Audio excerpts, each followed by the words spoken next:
I'm observing right now. I'm asking questions. That means that we the people have to pick up where he left off and keep the ball rolling. Or in the eyes of Now his we got to get them community, out. is that not an option? Yeah, that was my question. Like, is that not an option?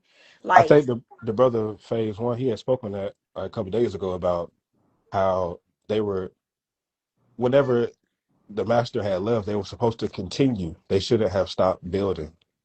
You know what I'm saying? So I think Phase One should answer that question. I think he'll have a better answer for you if he will.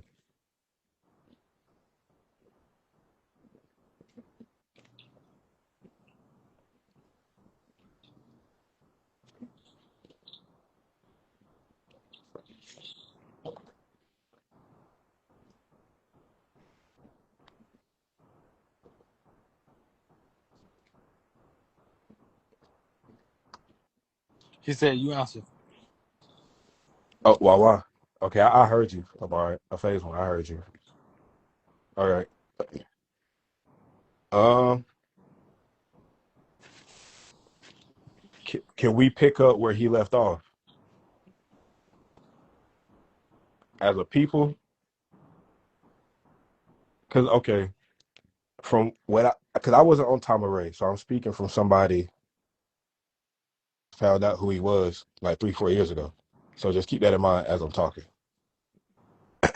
From what I've seen, for us to be able to pick up where he left off, we would have to know what he came to give. And I don't, me personally, I hear you. Me personally, I don't know where El Kadir's taking us. So I can't tell you like pick up on the journey El Kadir start or Dr. Malachi York started. I can't. I don't think we could because we literally don't know where he's going. Like he's the one with the plan. Who is El Kadir? El Kadir is who they is this the green one in the Quran, which is who they attribute Melchizedek to in the Bible, or Melchizedek, Melchizedek, Melchizedek, Melchizedek. So yeah, that's why I brought up El Kadir because it's connected to who they call Dr. Malachi York. And also, the reason I brought it up because the Moses and El Kadir story. Like that's why I answered it like that. Because how you gonna? But yeah. I don't think we could because we don't know what his plan is. You would have to know his plan to be able to finish. Like you need his schematics to be able to finish what he was building. You know what I'm saying? I don't think we have the schematics to finish what he was building. well, I guess That- for me, because I don't want to prematurely speak, because again, I'm still being introduced to him. But I would imagine that he kind of gave the blueprint, or no? Yes.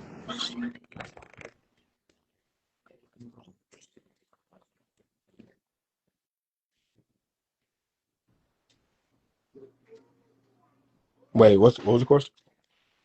My question was, did he give the blueprint? And he said yes. Because again, I watched one of his lectures, and he said, he kind of foreseen that happening to him. Cool. So as a leader, put myself in his shoes, and again, if I misspeak, forgive me, but put myself in his shoes. If I foresee this happening, then I'm gonna show my people, if this happens, what to do next without me here. Oh, he did. He told him to read the story. Right. So that's what I'm saying. Your answer to my question was no, we can't. But if he left a blueprint, why can't we? I'm saying, okay, a blueprint as in I don't know his whole plan. Like, But does his community does his community know? oh, I don't know. I wasn't a part of. Like I said, I just found out who he was a couple of years ago. So I don't know. I can't speak for the people that were actually there. I don't know what he gave them.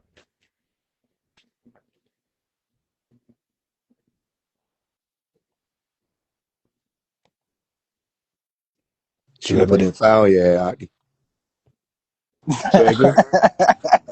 I told Audrey she done put that file on his ass. Anyway, Come on, Aud. But I appreciate the honesty. I appreciate it. I don't know versus you telling me incorrectly. Because again, that's when the ego come in and you start leading people astray. So I appreciate it. I don't know versus you acting like you know. hey, just because I don't know doesn't mean somebody else No, I get doesn't. that. No, I'm Okay, saying, okay, yeah, I get that. Because I know you, like you said, you wasn't a part of that community. You wasn't raised up in it. So I'm just saying, I appreciate your honesty. for sure. I gotta be.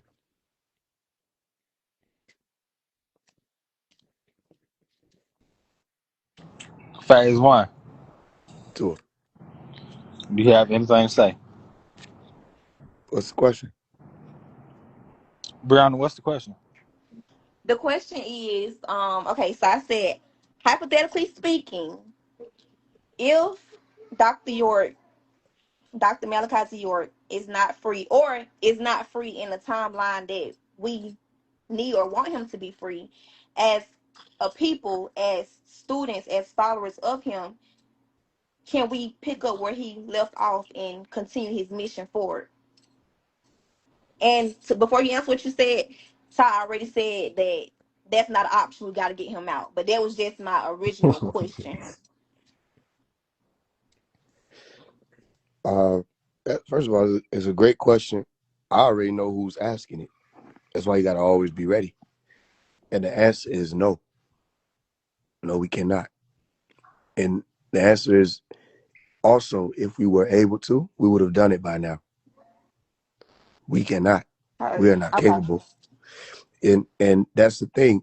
Maybe y'all are. Maybe you who didn't grow up in it. Maybe you didn't know what this was. You coming in asking the right questions. You coming in putting the file on somebody. You coming in observing it and say, why didn't nobody do this? Why nobody didn't do that? Maybe you are the ones he was looking for that will have the ability to do it. But right now, especially the men, Brianna, no, they don't know what to do. They don't know where to go. They don't know what this is.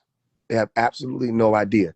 If Malachi Z. York doesn't teach something, they don't have anything to teach. If he doesn't put out a book, they don't know what to go up there and act like they understand. So they are completely lost without the shepherd. That's written that way, that they would strike the shepherd and the sheep would scatter.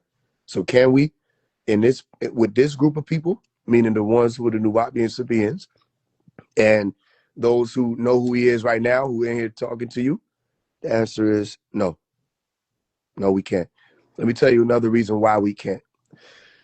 Because Dr. Malachi Z. York isn't just pushing a worldly doctrine. What he's talking about has something to do with people leaving the planet. You start bringing that up.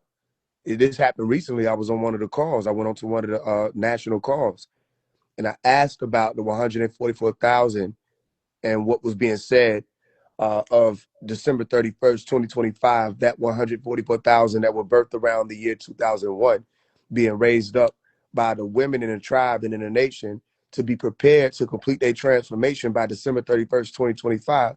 I asked about that, and we were in the question and answer portion of the national call, and they went off on me and said, we're not doing no Q&A right now with the doctrine and da da da da. We just want to respectfully move forward and da da da da da. But everybody else, they was able to ask all kind of questions in the question and answer section. Everybody observed it, everybody saw it. You know what I'm saying? And everybody peeped what was going on. One, they don't have the answers. It don't matter what they stand up there. Look, I had to hold my tongue on a national call, okay? And I'm not gonna say too much because I know the same one who was saying people be agents. They be sitting there listening to me. They be sitting there watching what I'm saying and watching what I'm doing, right? Malachi don't tell them nothing. I heard him say, one of the main people who was talking, one of the main sisters that was talking, I heard him say, she be coming and asking this, that, and the third, and I would give her no information.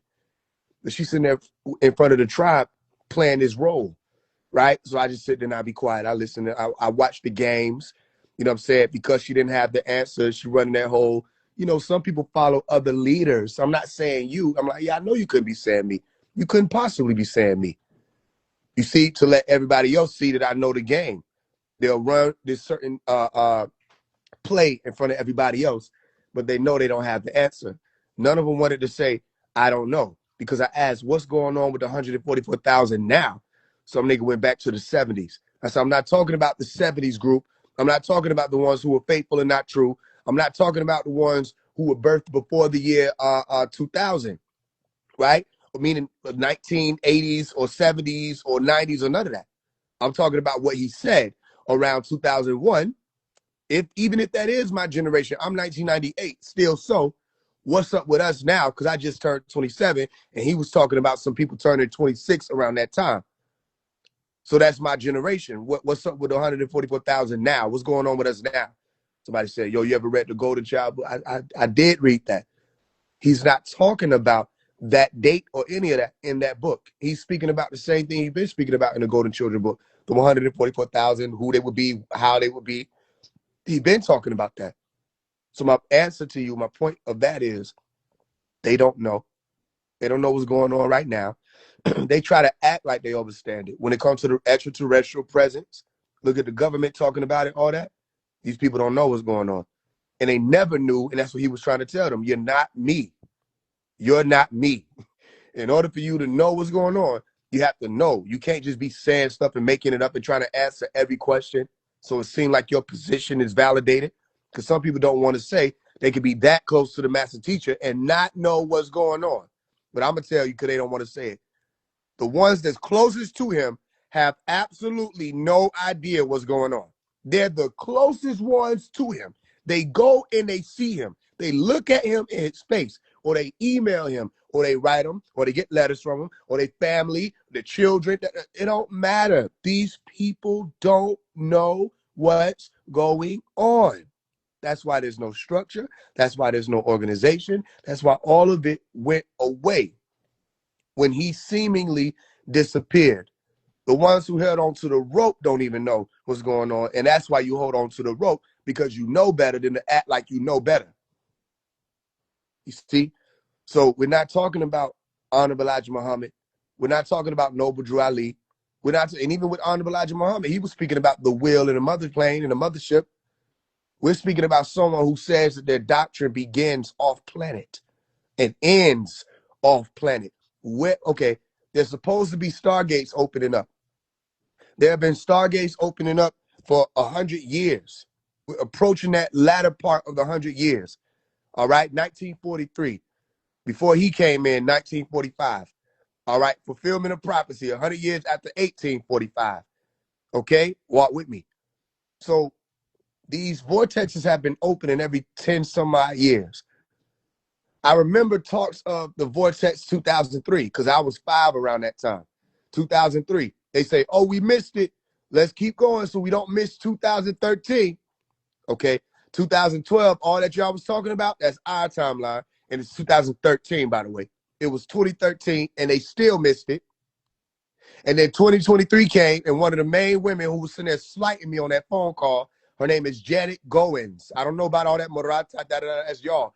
Your name is Janet Goins. I met you in person. There was a situation that was brought to your attention. You didn't handle it. You wanted me to bow down to you like you some clan mother, and the next thing you know, you wasn't a clan mother no more. So I don't care nothing about positions or seats.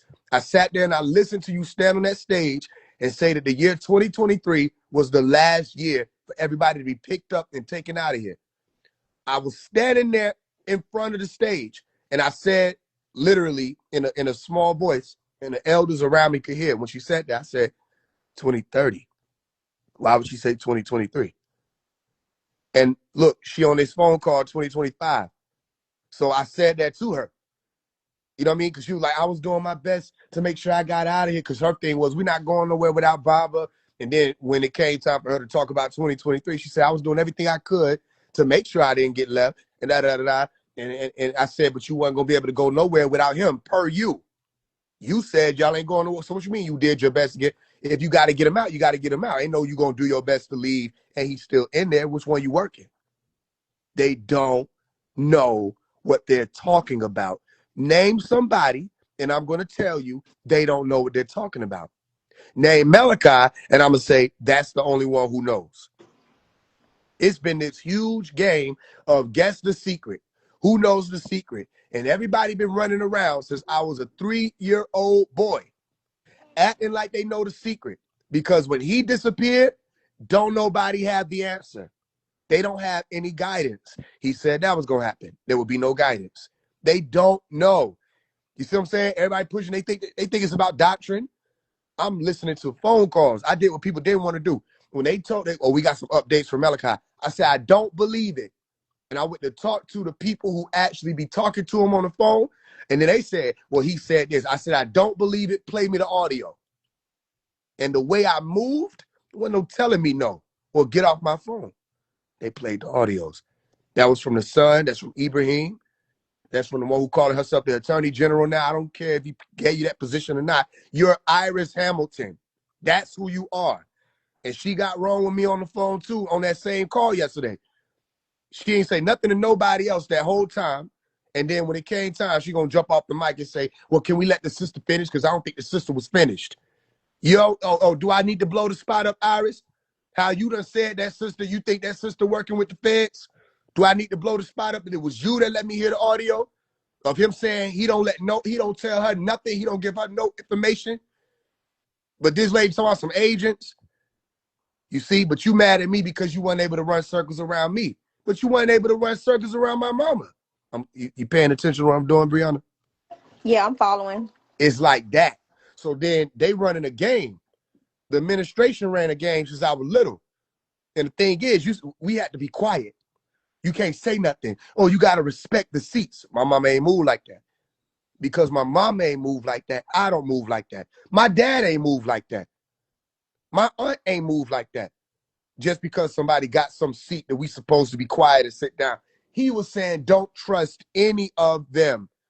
Don't trust the Nubians. They're running a game. You know what you need to go watch? You need to go watch the movie End of Days. Go watch the movie End of Days, where the main character was Christine Christ in York. That's her last name in the movie, right? I think her name, Okay. her mother name was Mary. It's a whole bunch of things were going on, but they had a family around him that was supposed to look like a family, and they couldn't be trusted, right? It's Mm-hmm. still like that to this day, where people trying to run with these roles. Yeah. They trying to let the business survive, and that's why every time you look around, there's another book being sold. That's why if you give out Malachi books and you're not selling them, they're gonna try to make you out to be the bad guy or bad girl. You see? But it's because it's all about money, money, money, money, money for them.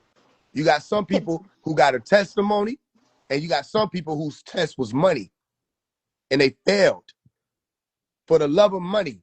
Look at the story with Judas. Judas, it was about money. He went and got that money, then he realized that he had done a dirty deed and tried to take the money back and had a change of heart. A lot of people dealing with that now. The government paid them. That money go out. That money run out. That little money, that 30,000, Mm-hmm. that run out. You see? And then you got to still keep doing what? Book deals. You got to talk about them. You got to do what? You got to do a documentary now. You got to tear them down. You got to ask yourself, why is Habiba still doing documentaries? Because she ain't got no money. And she want to open up a building. She want to open up a restaurant because she done got a chef license for what? So she trying to get help doing that. That's her big dream, to have a restaurant, but she ain't got no money to do it. So Hulu hit her up. Of course she gonna go and slander him again. What they not telling y'all is every time they do that, they lose a little bit off their life. Every time they do that, they lose a little bit out their consciousness, all right, or their conscience. And it's tearing them down inside. And we know what they saying out in the world, they tell that to y'all. But behind the scene, they like, well, I don't have no way to take care of my children, what I'm supposed to do. And the elders is getting on him like, yo, you supposed to stand tall. You already recanted your statement in the beginning and said none of this happened. How you gonna recant the recantment? Because ain't no money. You want to know what else? The family was supposed to take care of Habiba Washington. After she did that recanted statement and took all that back and explained the whole plot that Jacob York and the rest of them, the family was supposed to step in and take care of her. So she wouldn't have to go out there again, all right, and squander and prostitute her soul for money. You see, I'm telling you this, I'm the one who watched this growing up. They should have taken care of her. But you know what they did? They did the opposite. They still treated her like she was outside. They didn't move how Malachi would have moved. That wasn't no power move. to still beat her down after she done said, I lied.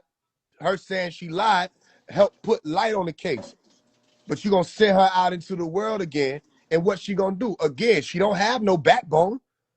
That's why she was able to be gotten to in the beginning. But you ain't never been in her position for somebody to come to you also and say, we know what you did when you was on the land. And we're going to take your children away. We're going to take your livelihood away. We're going to lock you away for a long time unless you go against Malachi Z. York, unless you help me take down my dad. So she was in a bad position to begin with. What do you think she's going through mentally? A lot of these people dealing with, what you call it, grudges. A lot of people have bad blood from over 20 years ago. They don't want to work with each other. They hate each other. And then you got some people who trying to play like they the lambs, but they the rams.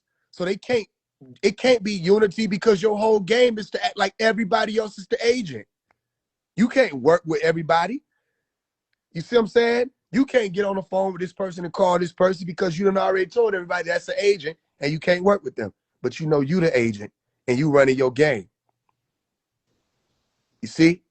Just think about it. So it ain't even on some, oh, we need Malachi to come back and finish what he doing, or we got to pick up the work. We can't pick up the work because we don't know what it is. And nobody want to admit it. Because if we know what it is, how come 23 years done passed and we ain't did shit?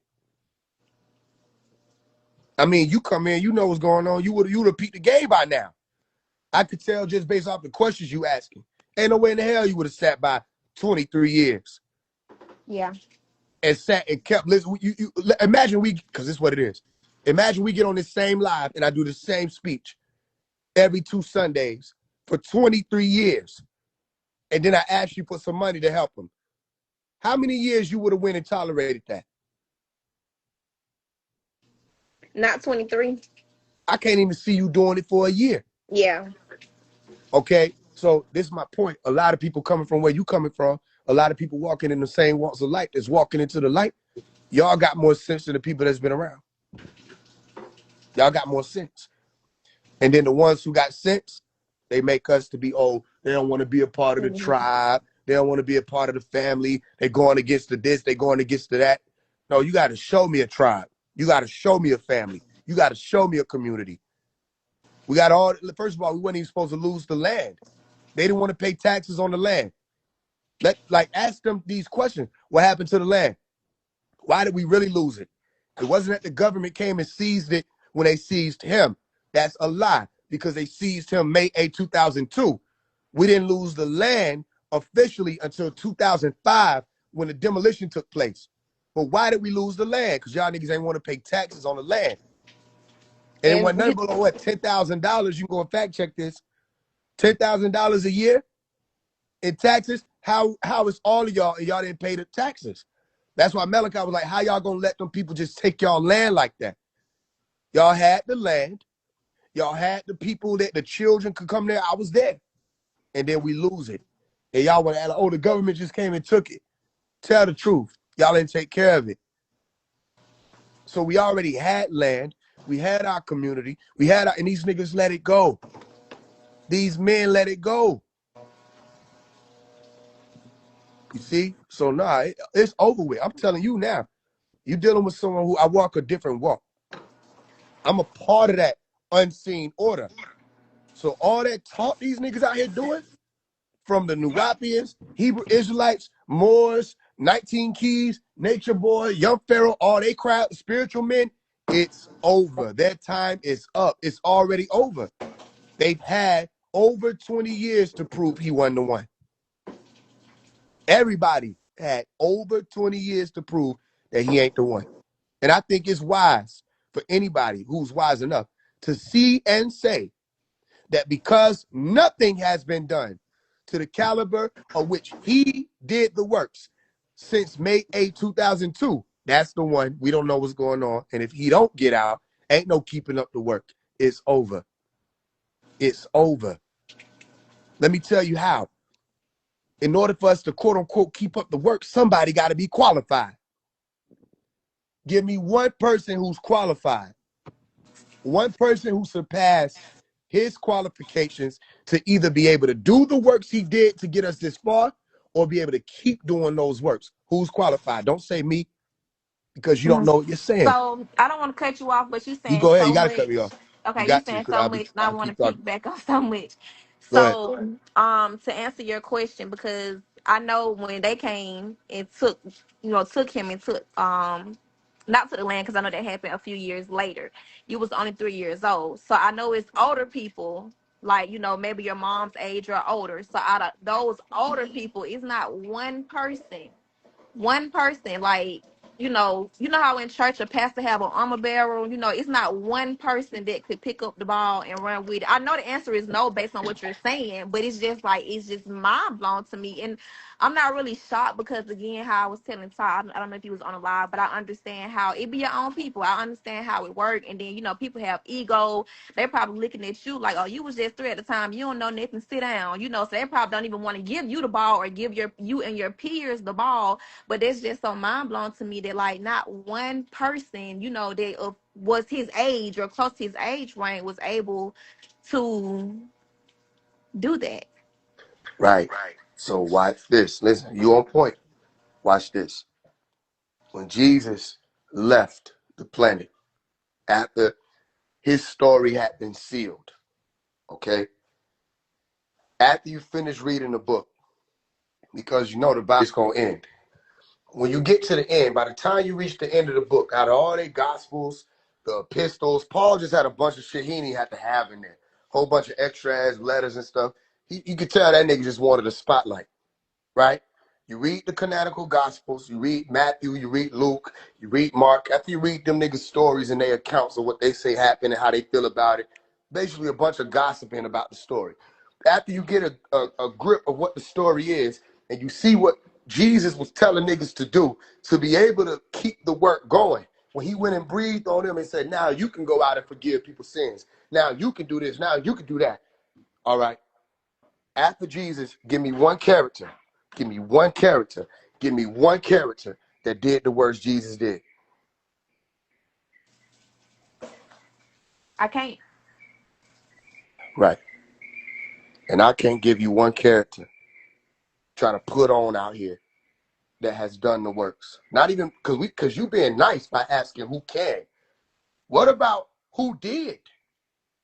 It's Yeah. already been 2 decades. Yeah, who did is a better question.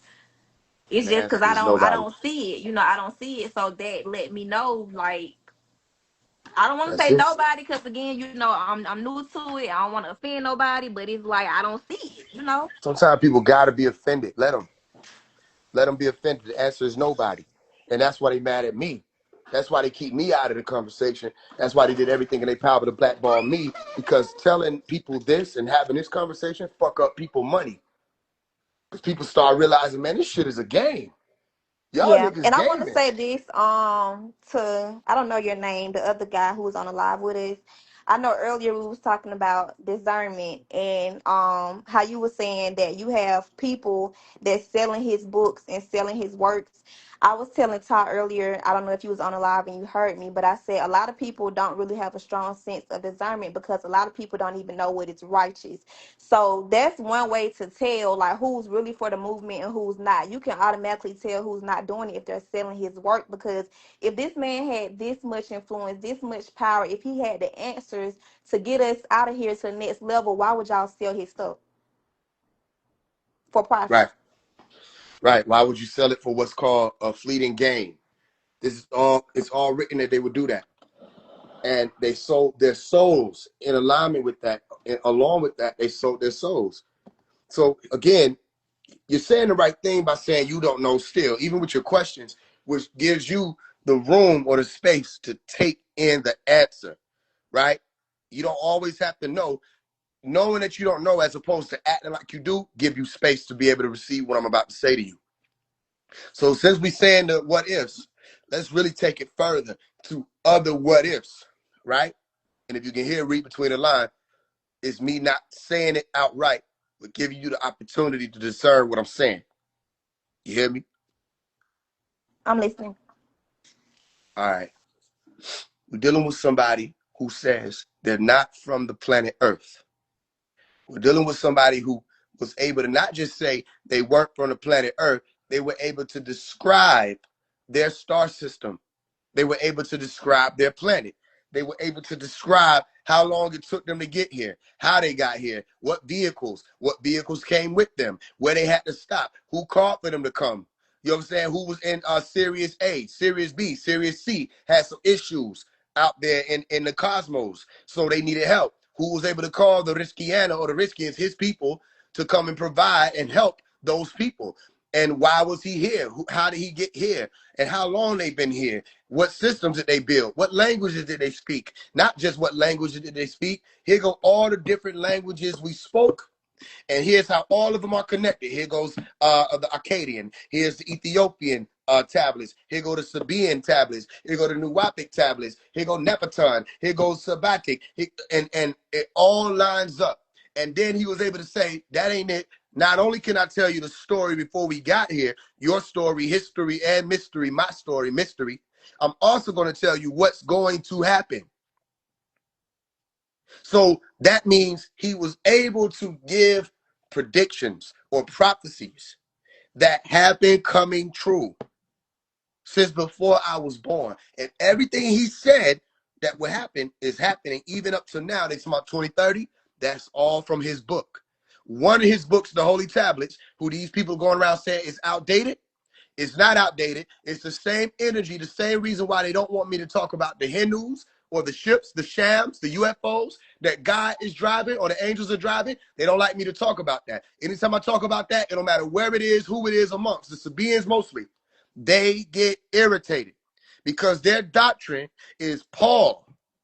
You have to understand what I'm saying. Not Malachi wrote a Paul doctrine. What I'm saying is their doctrine is Paul. Their doctrine is to look for all things scripture that are good for profit. Profit. Not prophet.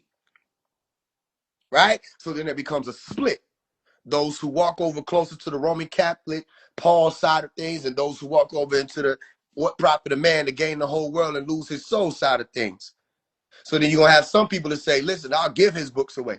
Then you have some people to say, no, you got to give me some money for something that's not even mine. First of all, is that even legal? Let's talk about it.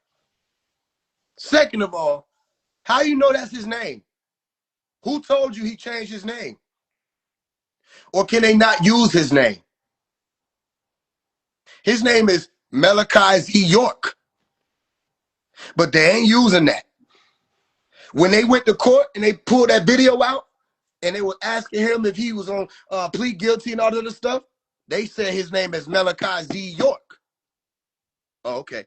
What if somebody owns the rights to that name and they have the royalties? And what if I know who that is? And what if that's my family?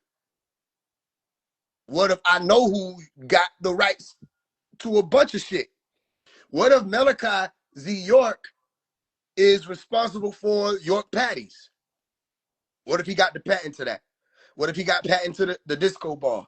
What if he got a whole bunch of patents people don't even know about, the same way people didn't know he wrote a lot of these songs that become your favorite songs? Ain't no stopping us now. We on the move. Wake up, everybody. Keep listening. You'll hear. What if they can't use his name? So they got to change the names. What if you can't use his symbol? So you got to change the symbol. What if you're not allowed to do any of the things you were doing before May 8, 2002? What if you don't even know where he at? What if you have absolutely no idea where he at? What if you had to call my aunt and ask, have you heard from him? What if after Jones County, y'all lost him? And you couldn't come and tell people, whoopsie daisies, we lost an entire master teacher. You couldn't. You couldn't. So what if you kept up the game? Stay with me. The Christians have the story that Jesus was crucified, even though they don't have the story that Jesus was crucified. They listening to their pastor. You read that Bible, you start using your brain, you say, he escaped. Mary, why are you weeping? Woman, why weepest thou? She didn't know who he was. He transfigured himself, transformed himself. He was disguising himself. Even so much so that when he spoke, she didn't recognize his voice until he intended for her to recognize her or recognize him by saying he changed his whole being. He's a shapeshifter. Okay, well then you can't say the Quran is lying then, because the Quran said they had put somebody else in his seat to look like him. Pay attention. What if they ran in the beginning that someone was locked up under the name Dwight York and he was a 35, 36-year-old man? Malachi was 58 at the time. But what if the man they locked up under Dwight York was his son? Just what if? Just what if? Because again, we don't know, right? Stay with me. What if his son looked dead on him? What if you don't even know what Malachi looked like because they got a book? Go look this up. Everything I'm saying, you got to look up because I'm giving you a degree. It's not out here. They can play them games, but the reason why they avoid me, and the Wahabians and Sabians included, the reason why they avoid my family is because we know what they claim to know. We see what they claim to see. And when they hear us talk, they know we ain't coming with no games. We're not asking you no permission to be who and what we are. So what if there's a book called Dr. Malachi York or Dr. York, the man of many faces? Because what is his face? You don't even know his face. He has so many different faces. What's his height? You don't know his height. He has so many different heights. You go look up what I'm saying. Where is he from? Is he from Sudan? Is he from Ghana? Is he from Liberia? Is he from Boston? Is he from Bushwick Avenue? Is he from, where is he from? He is the mystery. He is in the world and the world knows him not. Why they keep running, Brianna? Why they keep running, Tah? Every time I give them an opportunity to come and step to phase one, talk to me. Stop trying to play like it's clock chasing. Stop trying to play like I done been put in this position by accident. Come and talk to me, but I'm letting y'all see they run for a reason. Because you don't know what the fuck you talking about. You know you don't know. So Dwight York was a 36-year-old man. That was his son. Somebody else that looks like him. So then they ran it in the paper. You're going to have to tell me how the government could make a mistake like this. Watch and pay attention. How could the government make a mistake like this? How could you say that Malachi York was Dwight York and he's 36 and Malachi York was 58? Stay with me. How could the government make a mistake like this?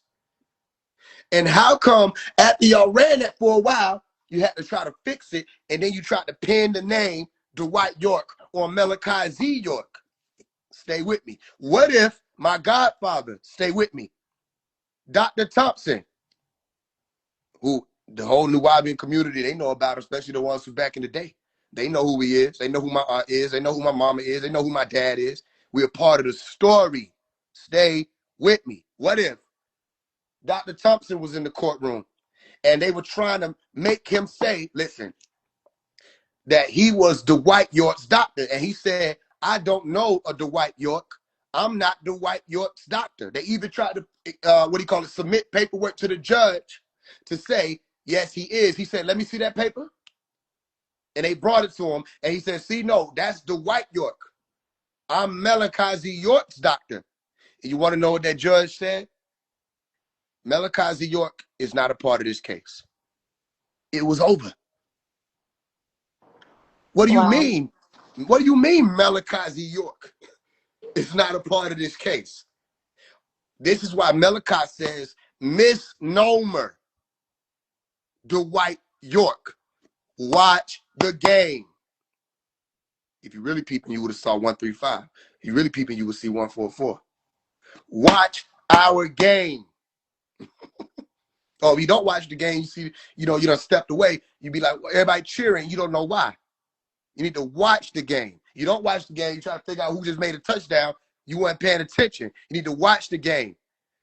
Listen, don't fall for the halo effect. Listen, don't fall for the family effect. Listen, don't fall for the title effect. Listen, don't fall for the no effects. Effects, FX. Or special effects, SFX. Don't fall for none of it. It's all smoke and mirrors. SAM, Sam, doing what he's been doing from the beginning. Right? So stay with me. What if Dr. Thompson, who is my godfather, who is my aunt's mate, what if Dr. Thompson still to this day maintains that he does not know a Dwight York?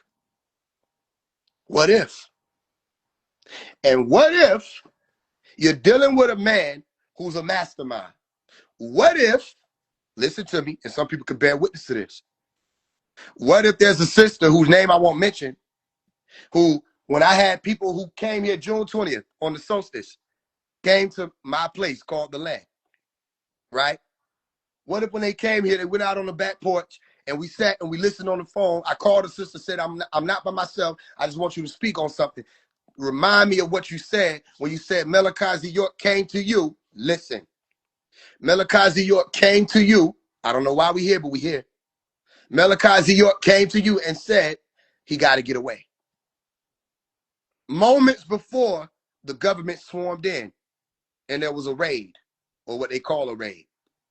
Stay with me. What if there was a sister whose name I won't mention, who was on that phone and talked to people who were around me? About 20 people witnessed this. And she told the story about how they went out for dinner. And he said, listen, I got to get away.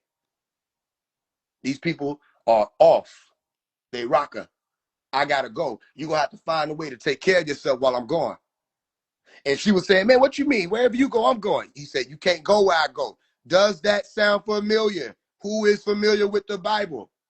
Who's familiar with the story? He told them folks, Jesus, in the story, you can't, where I go, you can't go. And they thought he was talking about he gonna commit suicide, or how is he saying that? Because we can all go to heaven. Listen to me. He said, well, I'm going, you can't go with me. Right? He said, you playing. He said, you need to be listening. I'm really about to go. And she said she didn't want to wrap her mind around that, because all she knew was she had been walking with him for most of her life. Listen to me. And that he was going to be there. Shortly after that, the raid. Shortly after that, what he said was going to happen, the prophecy had to be fulfilled. What was his prophecy? He said, the same way I'm talking to you, they're going to come after me eventually. Believe me. He said, they're going to say, I don't like that man. Let's make some lies up on him. Let's turn these people against him. Let's imprison him. And if we can, let's kill him, because his own people won't help him anyway. He said, and I'll be at the mercy of the devil. He said, and people say, won't Allah step in and help you? He said, did he step in and help John the Baptist? He said, the answer would be no. He would not intervene at that point. Wait a minute. What point? Wait a minute. How do you know your own people won't help you anyway? Did he miss? Did he miss? Did he miss? He's been on point from the beginning. His own people did not help him. They rushed to take his seat. They rushed to take his money. They rushed to take his valuables, and they've been selling them for fleeting gains ever since May 8, 2002. Stay with me. What if he already knew they were going to do that? What if you can't lock him up? What if when it came time for them to come and get Isa, Jesus, oh, by the way, they called Dr. Malachi York Imam Isa. Oh, by the way, he said he's not Jesus. I tell people that you got to deal with whatever dilemma comes with that. He said he ain't Jesus. And look at the story. So what if when they came to get Jesus, or excuse me, when they came to arrest Jesus and take him into custody, what if when Peter tried to fight with the sword, he told Peter, put your sword away. I can call 12 legions right now to show up on my behalf and end all of this, but I won't. He allowed himself to be taken. What if Malachi York said, I allowed myself to be put on this cross, or this cross?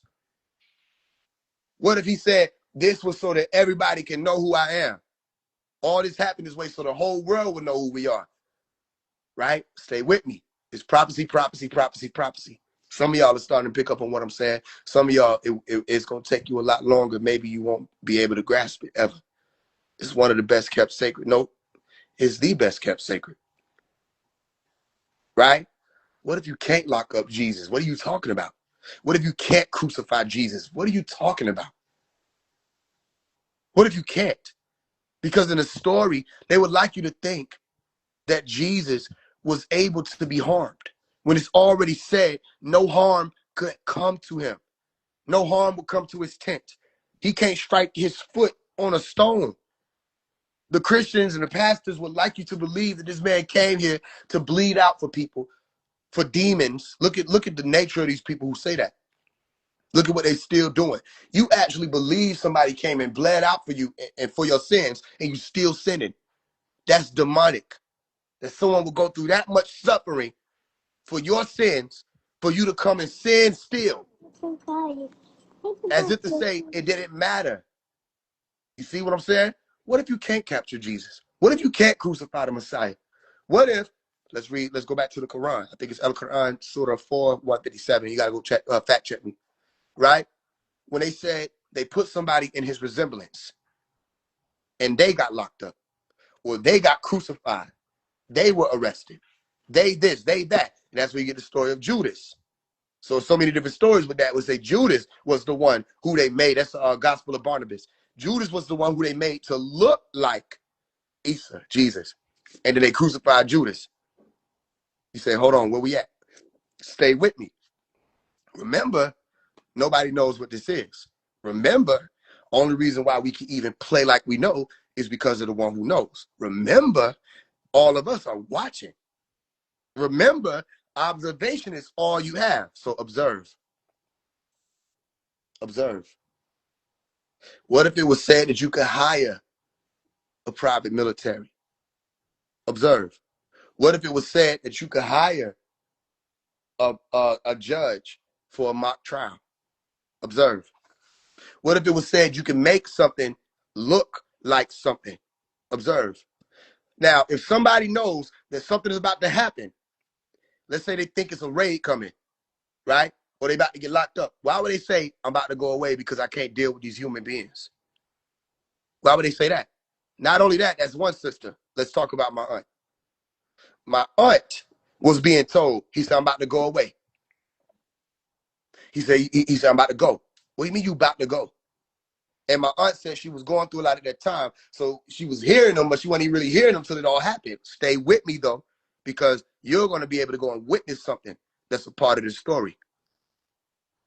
He said, I'm about to go. I got to get away. Right?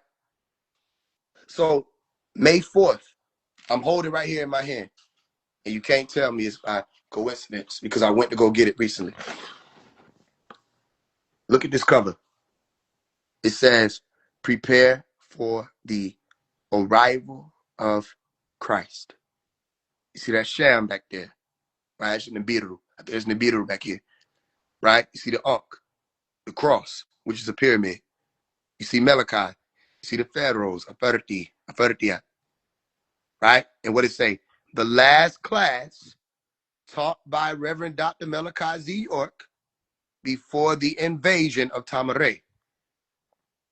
Class date. You see the date?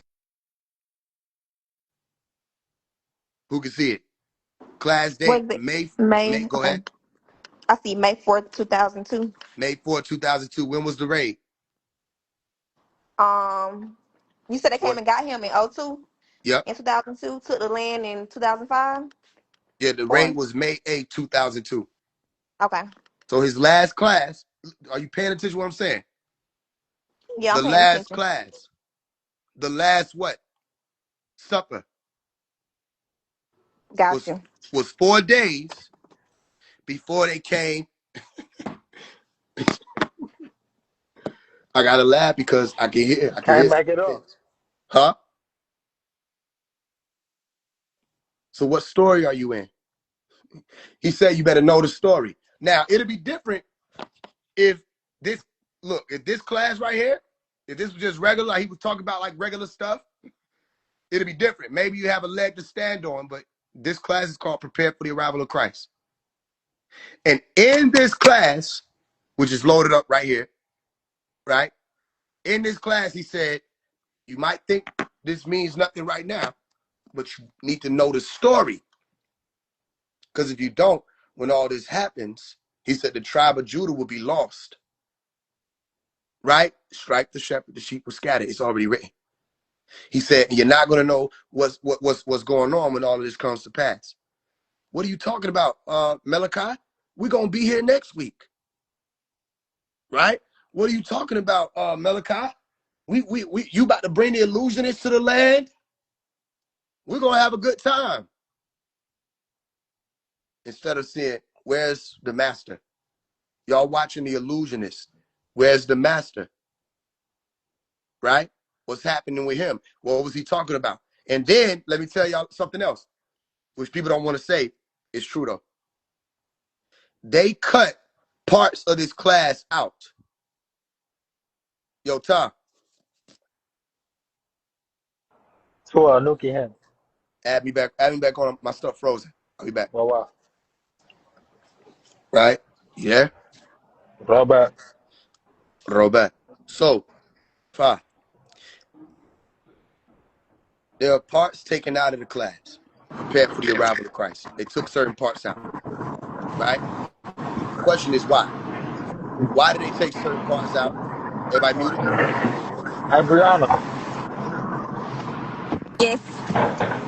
Can you mute yourself? Yes. A part of the parts that were taken out is the part about psychics, right? People being true psychics and being able to communicate with him afterwards. You can hear him talk something about that in the class. We have our own time. So don't let nobody say I'm making this up. They don't. Everybody mute up. Oh, my bad. They don't want that part said, okay? Because you can't profit off that part. You see? But he said, when all of this is over, the true psychics will be with him. Only the ones who are the true psychics, the 9, right? And we have our own time class. He said, some of y'all already see me in your dreams. He said, I'm making my point to touch some of you. I'm making my point not to touch some of you. You see? Listen. Make sure y'all got the eyes on the comments. Anybody that say anything against Malachi York, anything negative at all, block them. And if they come with 30 burners, you block all 30 of them. Block them. Don't engage them. That goes for y'all in the comments too. Don't engage them. It's the responsibility of those overseeing the live to block these niggas, get them out the way. Oh, yeah, they get shot down. They don't explain shit. And anybody got a question about why they getting blocked, block them.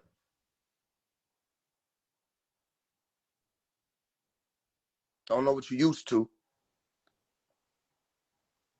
They didn't want people to know about the psychic part. So here's where we at, right?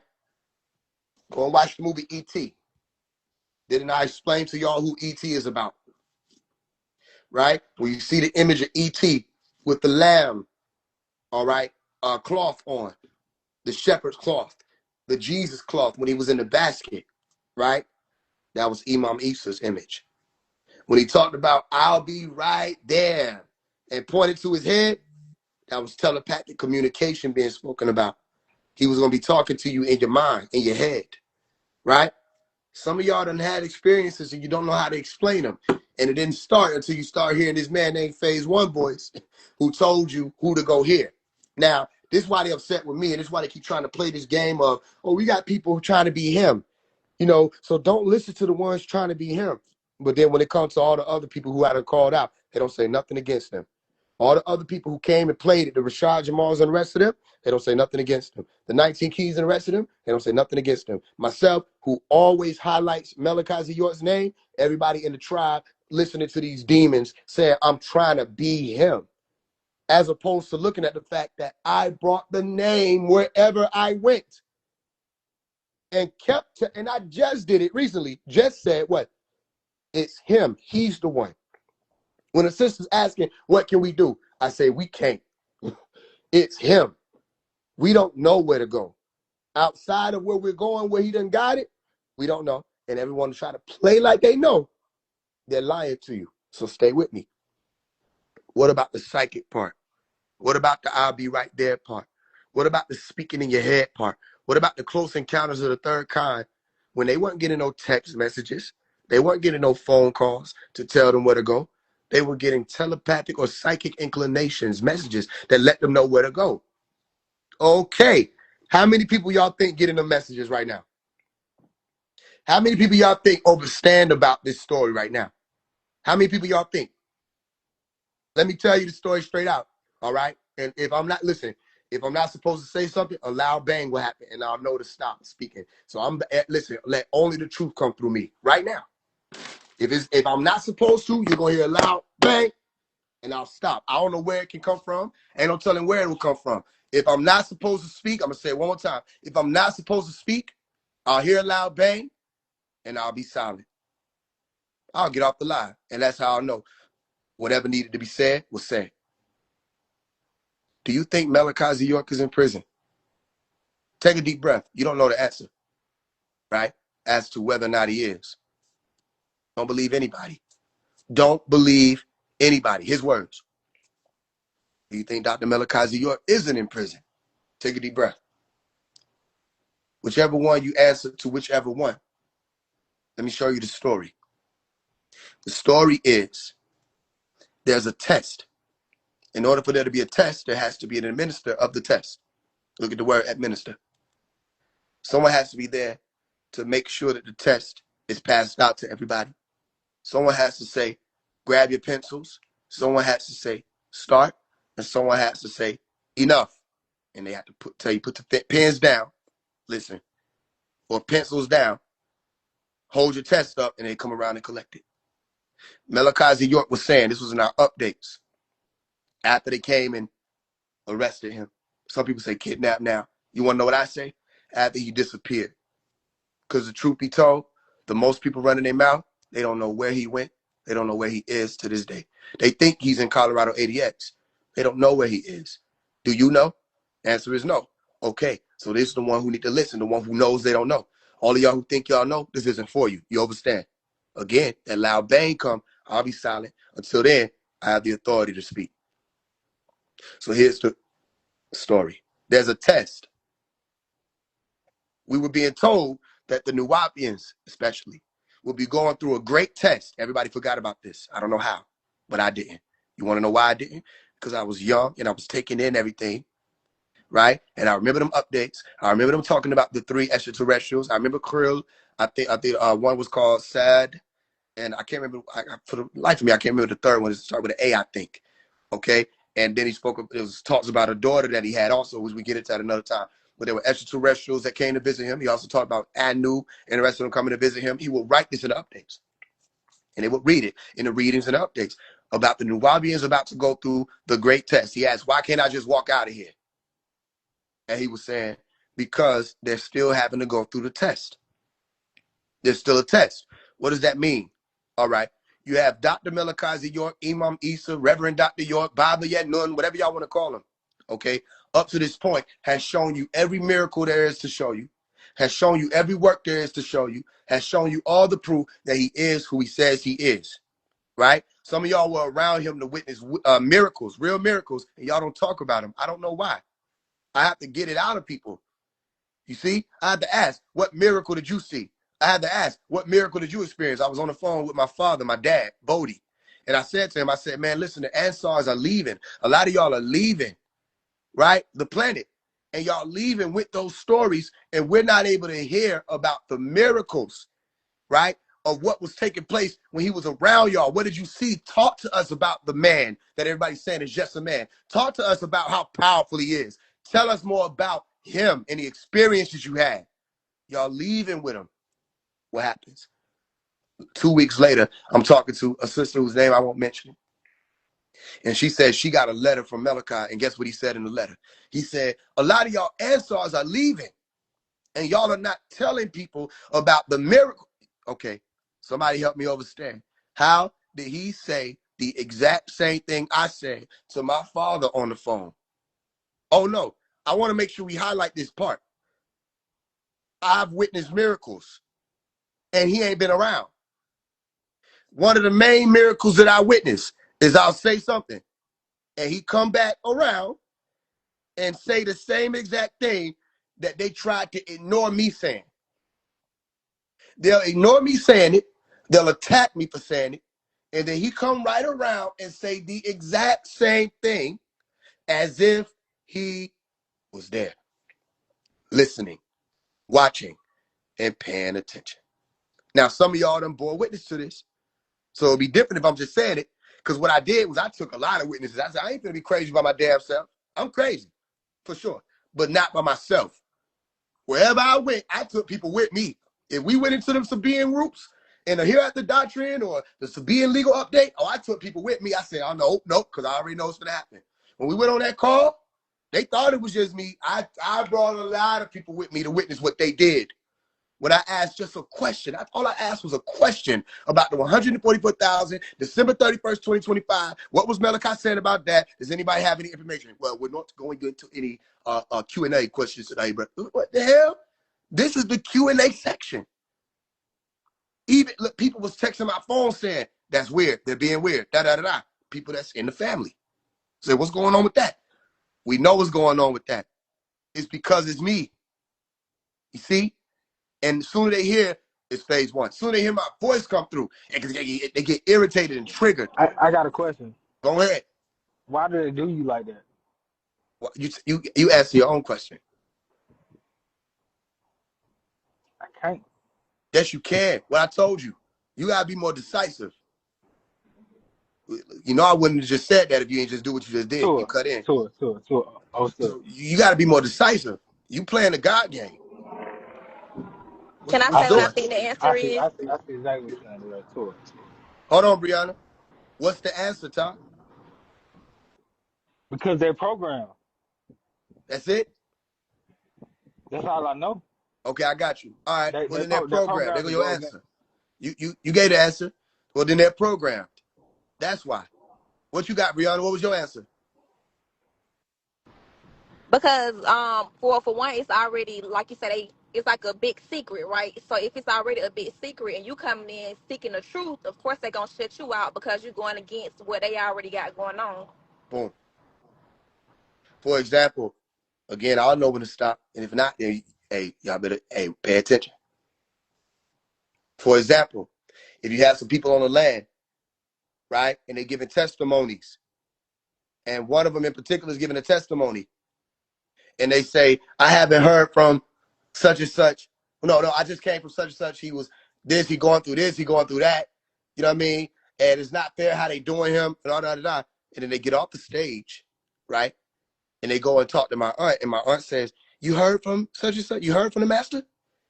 And the same person who was just saying that it ain't fair how they doing him, it hurt her to see him this way, she told my aunt, I haven't seen him. I haven't even heard from him. You see? But you just told the family that all this is going on and y'all need money.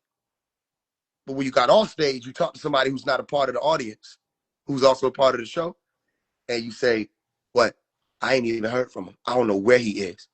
Now listen, they were calling my aunt for a while, asking her where he was. Y'all have to understand what I'm saying. They were calling her for a while, asking, where is he? Have you seen him? Have you heard from him? Why are y'all calling her? You want to know why they were calling her? Because word got around that he was calling her. How do you know that, though? Stay with me. She don't talk to y'all. How do you know some of the things they're talking about on the phone? Stay with me. She don't talk to y'all, and he ain't talk to y'all. Y'all ever heard of a wire? Y'all ever heard of a tap? Y'all ever heard of somebody tapping your phone?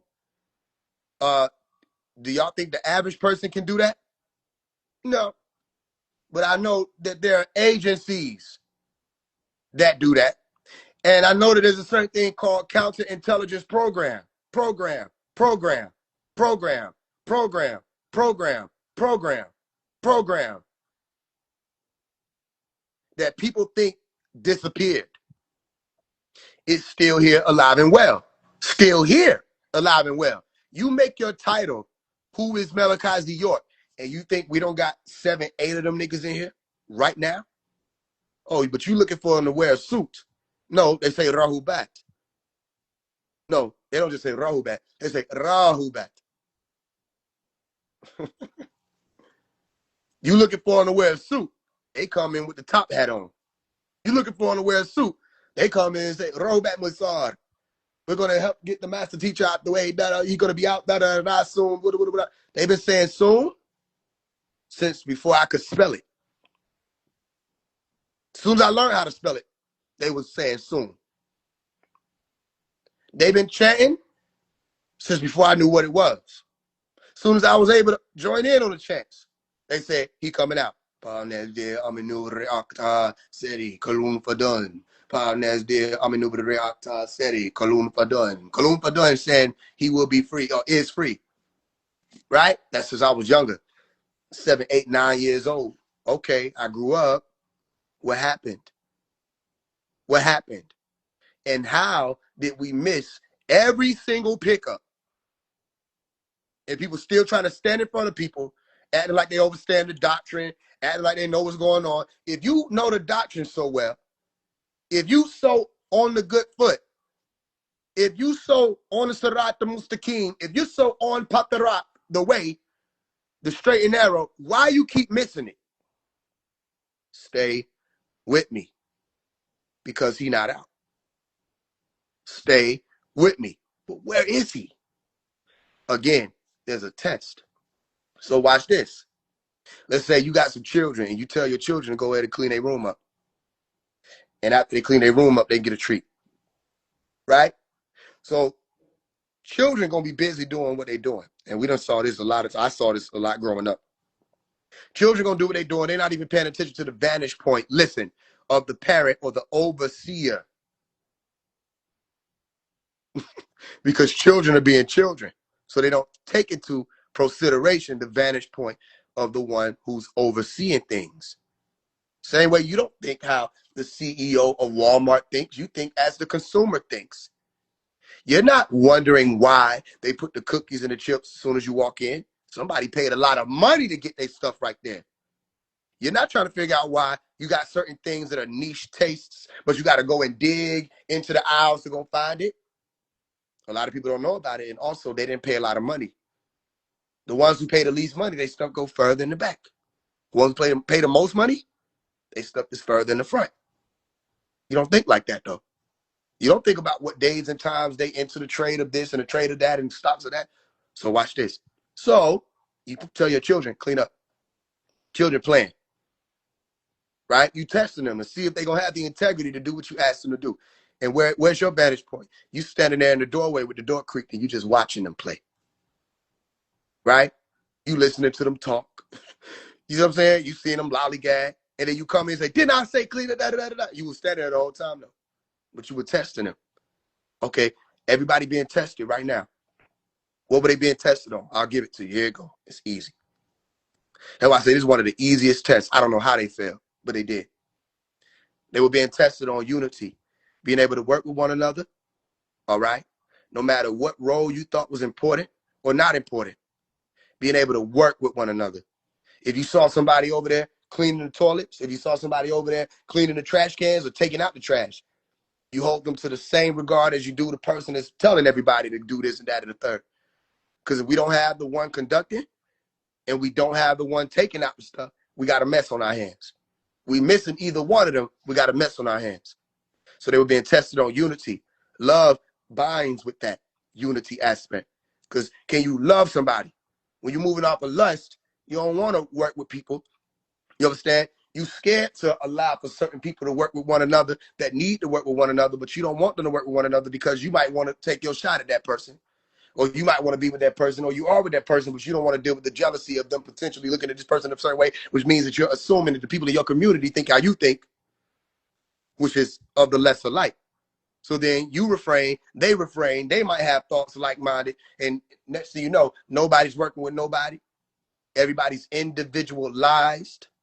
Even though the affirmation he gave was, we cannot prosper or succeed as individuals. All right? Only as part of all. All right? I can succeed as part of all, fail as individual. He said that, showed that, exemplified that. He disappeared and they failed the test. They didn't want to work together. Everybody got title drunk. Anybody that was given a title, look at what they did with it, right? That doesn't mean everybody. I'm just saying, look at what they did with it. Whether they were abusing people with that power, or whether they were saying, listen, we all the ones. Remember who we all are. It's all about us and we. It's rare that you found that. Most people who got any type of title, the first thing they wanted to do was slap it on their chest and show everybody. You should have seen the one with the title in the mud like everybody else. Because he showed people how to do that. He said before, I had people walking and pedaling. He said before they were walking and pedaling, I walked and pedaled. You see what I'm saying? Before I let people question me, I spent 25 years, I think he said the other way around. I spent 25 years being questioned in the temples, then I come out and ask questions. He didn't put anybody through anything he wasn't able to do himself. Listen, I'm going to say it twice. He didn't put anybody through anything he wasn't able to go through himself. Okay. So then people who had certain titles, you would think, okay, the master teacher appointed, listen, appointed, meaning watch that one. I don't know where that came from. It's right there, though. You look at who he appointed, and people got drunk with admiration. They weren't supposed to do that, right? So you say, this person is such and such this.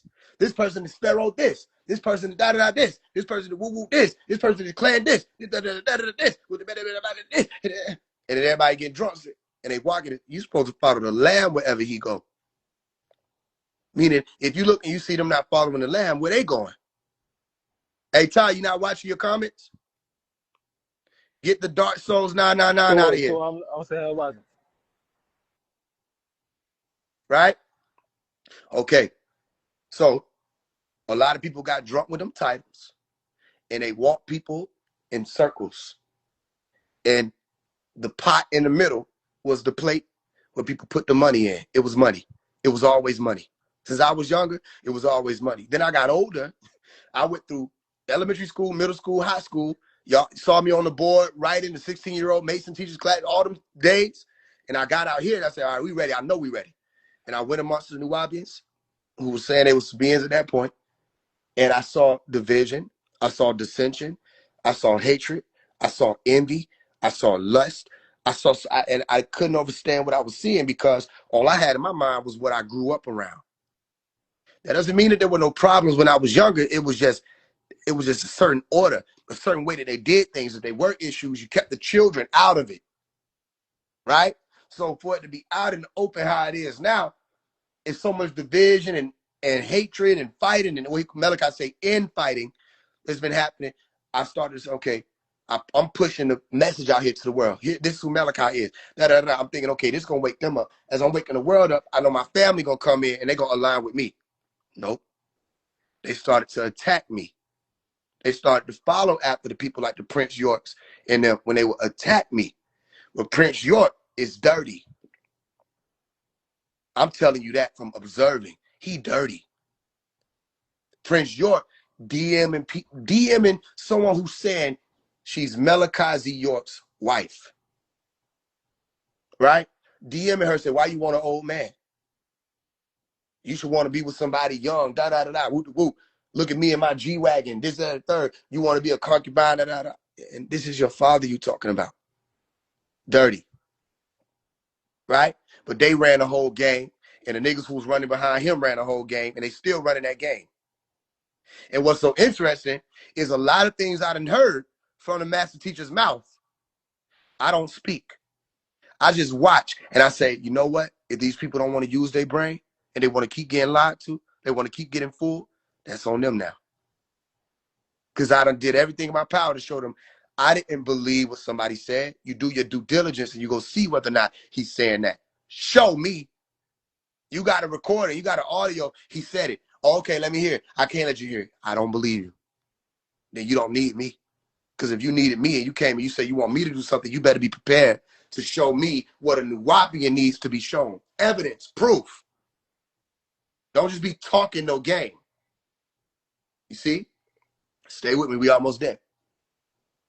So it's a test. Still to this day, it's a test. I'll tell you like this. Some people say, well, I say, like, what if? Could we go back to that what if game? What if some people say they saw Malachi after May 8, 2002? What if they say they saw him? I done talked to a few people, elders included, that say they saw him. I be having to remind them. They get on Clubhouse, talk, they say, yo, how many people saw him? Now everybody done got their story when they seen him. Y'all forgot? And you still in here playing? And you telling me you saw a man who got locked up May 8, 2002, and you saw him outside of jail, but it was being ran on the news and the articles, you saw that he was in jail? Okay, my aunt say she got a call that said, they gonna make it look like I'm in jail, but I'm not. Stay by the phone. I had to hear it. You got to hear it. You got to understand both sides. Well, it's not even just both. It's so many sides of this story, right? They didn't want my mama to speak. They didn't want my aunt to speak. There's a lot of people they didn't want to speak, right? My mama witnessed a lot of that, right? They gonna make it seem like I'm in jail, but I'm not. Stay by the phone. And this was around the time of August, I think 13, 2004. If you know about that date, you know about that date. Go look it up, right? Okay, there's another brother who was named Rick, who I heard about. And my aunt was explaining to me that she was playing a tape for him. That was the interview that she did with Malachi York. I think it was, she said January 1st, 2004. Interview she did with him. Stay awake and keep watching. And she was letting Rick hear the interview. And she said 20 seconds into the interview, Rick snatched the headphones off his head. Right? Because he was blown away by what he was hearing. He was mind blown. And then he listened to it. And she said that interview with Malachi, her and Malachi, was Malachi explaining how millions of Nuwapians were being led astray. Millions of Nuwapians were being made to believe something that was not true. You want to know what she said Rick did? It's my aunt now. She told my mama the same thing. Now, I just talked to her recently. She said Rick was holding the tape away from her. When he was done, he was holding it up like he didn't want to give her the tape back. And when she finally had him give her the tape back, he told her, erase it. You got to erase it. Erase it? Erase Malachi's words? Erase what he was saying on the tape? Why? For what reason? Oh, also, there were tapes where Malachi was calling people name out, and I think Rick was one of the names that he called out as being a black devil. Check. So then you have to make it make sense, because these people, administration, and people locked in with the administration had seats, and everybody was watching for what they was going to say need to happen. Or when they read a letter and they say it's coming from Malachi, everybody watching to see what's the news, and they looking at administration. You got to listen to the letter to Jacob York, right? When I said the whole administration straight sold out, right? Stay with me. I think Joe hit me up. Joseph Hittner hit me up and was like, yo, I think I heard you say the whole administration, but you know that was my wife, and Robbie Hittner is his wife. Okay, I got to tell you the whole story, right? So my aunt says that, remember, she had to meet with Malachi days before he left also. He disappeared, right? And they say they arrested him. So she had to meet with him days before he disappeared. And he was saying he's going to go away. Stay with me. And she said she was going through a lot mentally. Stay with me. And she said she sat on one of the benches at Tamaray after the class when he said, when all of this is over, only 9 of you will be with me. And he was speaking on that part. And then he said his words. He said, well, I do.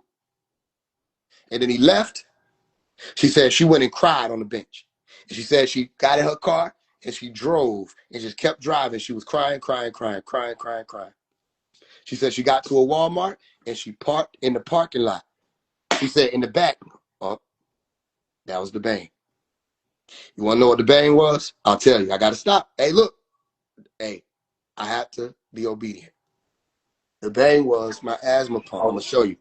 I'm gonna show you. So you don't think I just did a bang. My asthma pump was sitting on the edge of the bed, and I scooted up to get into this part of the story, and it fell. All right. Any questions? I have a quick question. This Rick guy, where is he today? I don't want to misspeak. I think Rick passed away. Okay. I don't want to misspeak though, because it was Rick and I think another brother named Mike. And I don't want to speak. He passed away if he didn't. So I think he passed away. But one of them passed away because the sister, whose name I won't mention right now, told me that one of them passed away. One of them passed away.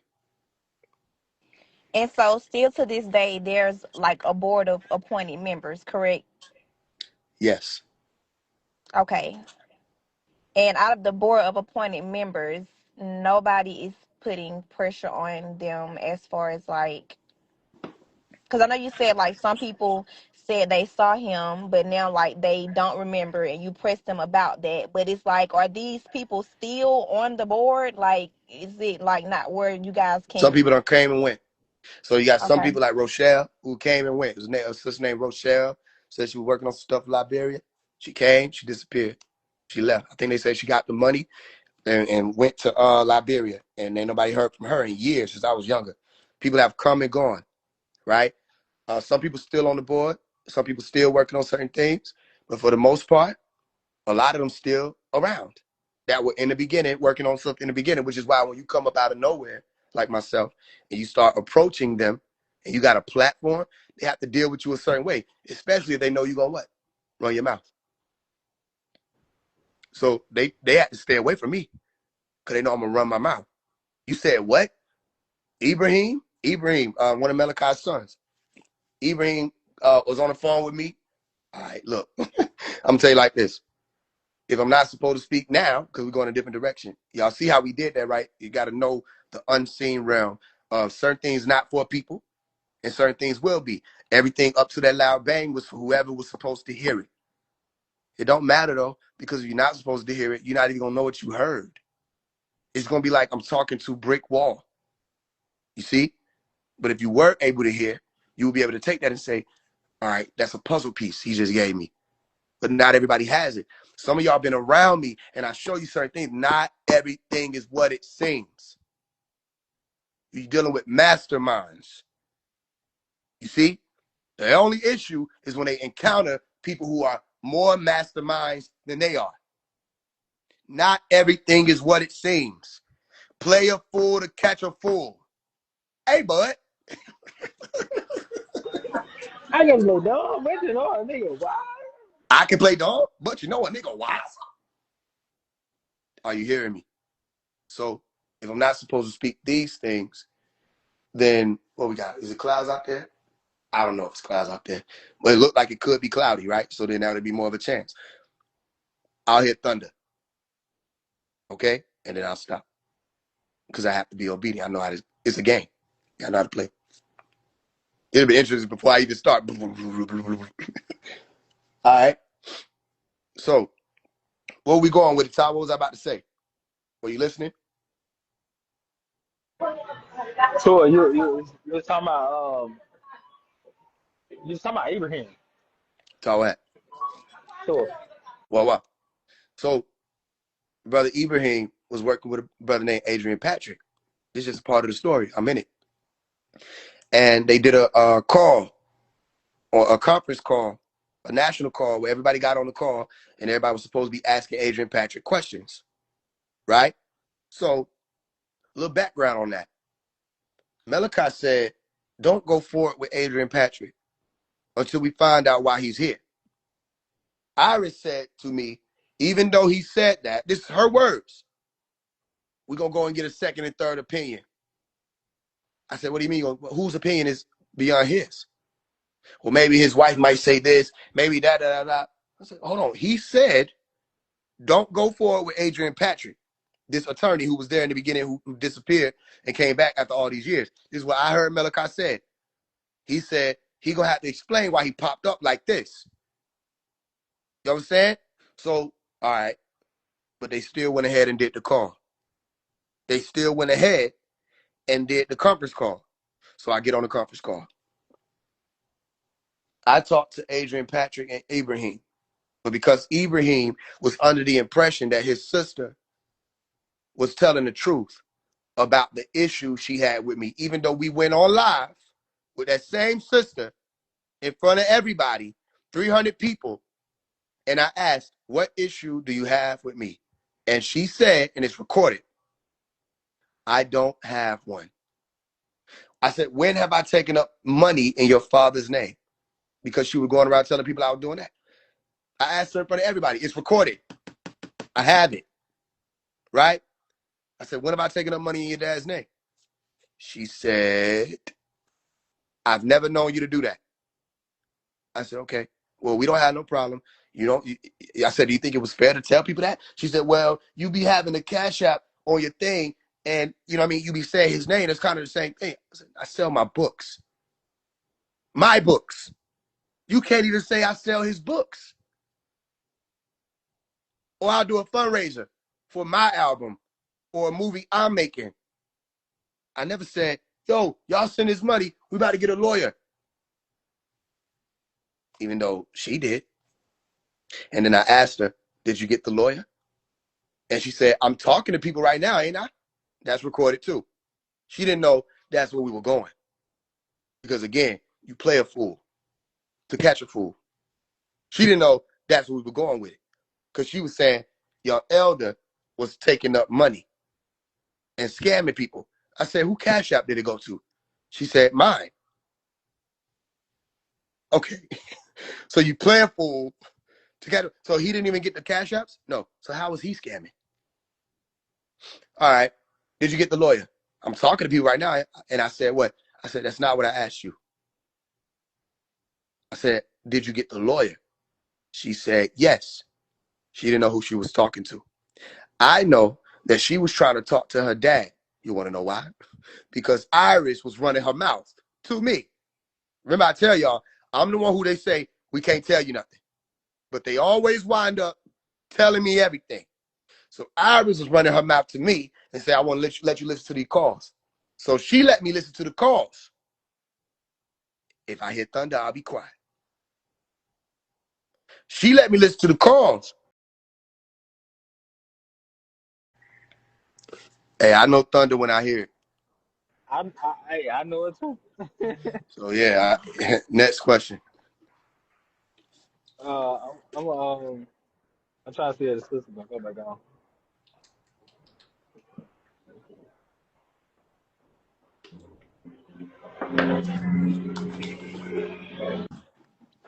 I already know why that cut off because certain things ain't supposed to be said right now.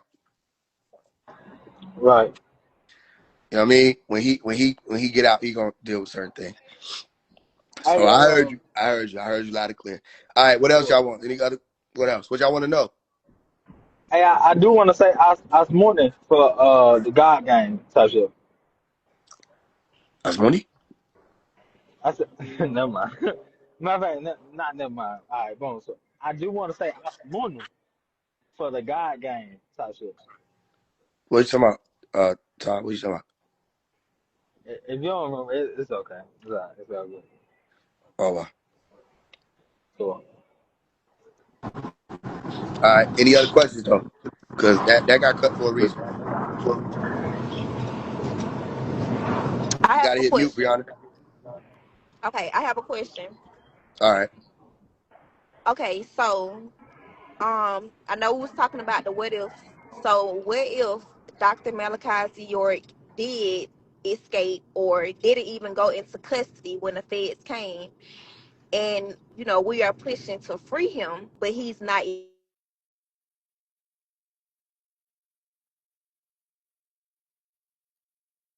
Okay, can can y'all hear me? Yep. Okay, I got a call. Did you hear my question? I heard some of it. You gotta ask it again. Okay, so I was saying that we was, you were speaking on the what ifs. So if Dr. Malachi Z. York did not make it to prison and he escaped before the feds got him, and we're saying free Dr. Malachi York, but he's not there, then what? Yeah, answer your question. Then what?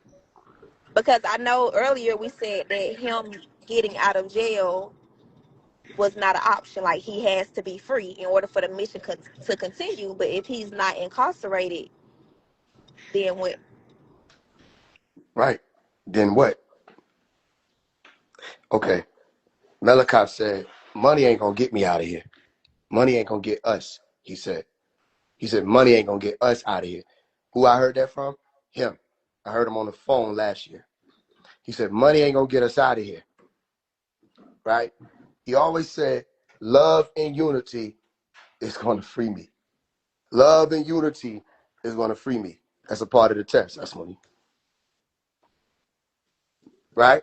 You all? Okay, Y'all hear I me? follow. Hmm. Okay. So watch this.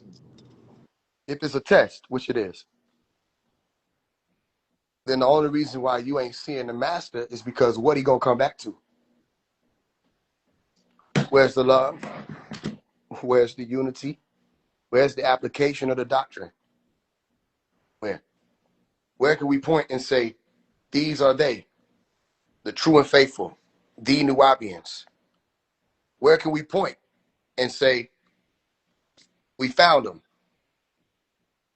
Where can we point and say, here they go? Every time you hear the family talking, they talking about what we got to do, what we got to become, what we got to start doing. We got to start living the doctrine. We got to start doing better.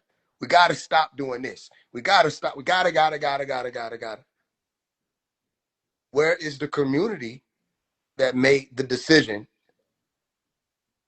to do action? Where? The answer is nowhere. So where is he coming home to? Who's ready? How are they going to be ready if they ain't ready? This ain't one of them tests that you can just fill in an answer and wing it. It's open response. You have to know what answers. You have to know what action.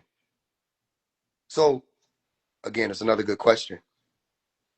To those who don't know whether or not he is in there, all you see is what? That he is. All you see, and this includes the Nubian Sabians, all right? All you see is that he's been locked up for 23 years, and this is how y'all acting? All you see is that this man sacrificed himself, bled out on the cross that you call Jesus, and you Christians are still sinning? What nature must you have for you to even believe that a man gave his life and sacrificed himself for you, and this is how you repay him? This is how you act. You won't love each other. I mean, all the books, he's saying the same thing. Y'all won't come together. When I'm listening to him talk to people on the phone, he's saying, why don't you just work with this person? Why don't y'all get together? Why don't y'all this? Why don't y'all? Why is he still having to ask, why won't you? It's not his test. It ain't his test. It's yours. Whose? Everybody who heard the name. Does it make sense? Anybody who heard the name. This is the most interesting story on the planet, by the way, which is why you know these blogs have been paid off. This is why you know that these conscious community niggas is agents. This is the most interesting thing happening on the planet Earth right now. His story is the most interesting story about one man on the planet. Yet no one's talking about it. They're not using a platform to talk about. They talk about Asada. Asada passed away, rest in peace. They talked about her, and she escaped. They talked about Matulu. They talked about Mandela. He ain't even over here. You see? That was them people over there. We have someone living right now going through it, and they don't want to talk about him. They don't want to speak the name unless they tearing him down or trying to make it seem like he's just a man. And then I step up and I say, prove it. Prove that he's just a man. That should be easy. Prove that he's just a man. I say, which one are you talking about? Which one is just a man? Which one of him? You have, okay, how many different versions of 19 Keys you done seen? It's been the same 19 keys. They jingle the same. Same doors open. He ain't even got them remade. He don't know the Ironsmith. Same fucking keys. What different versions of Rashad Jamal you done seen? You done seen him angry. You done seen him upset. You done seen him kind of mad. What different versions of Rashad Jamal you done seen? You just see Rashad. Hey, Rashad. What different versions of Young Pharaoh you done seen? His hair got longer. He put a tattoo on his eye. He's still the same idiot that he was when he first started out. The same idiot who came out and attacked who? Malachi York. Murdoch in Marduk Gal. Idiots. And where they at now? He went crazy. He been locked up for 23 years. Not able to access the health y'all can access. Not able to access the medicine y'all have the ability to access. The wellness y'all can access. And he ain't lost his mind? This nigga out here in the open. And you gonna tell me he lost his mind. He went crazy. It's the drugs. No, you lost your mind. You crazy. You on drugs. That nigga Young Pharaoh ain't changed not one lick since I first heard him, except his hair got longer. And he put a tattoo on his eye.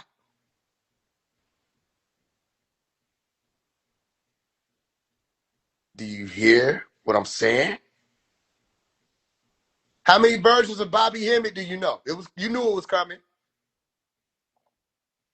How many versions of Bobby Hemmett are there? Bobby been big. 666 is in the letters. Bobby been big. BBB.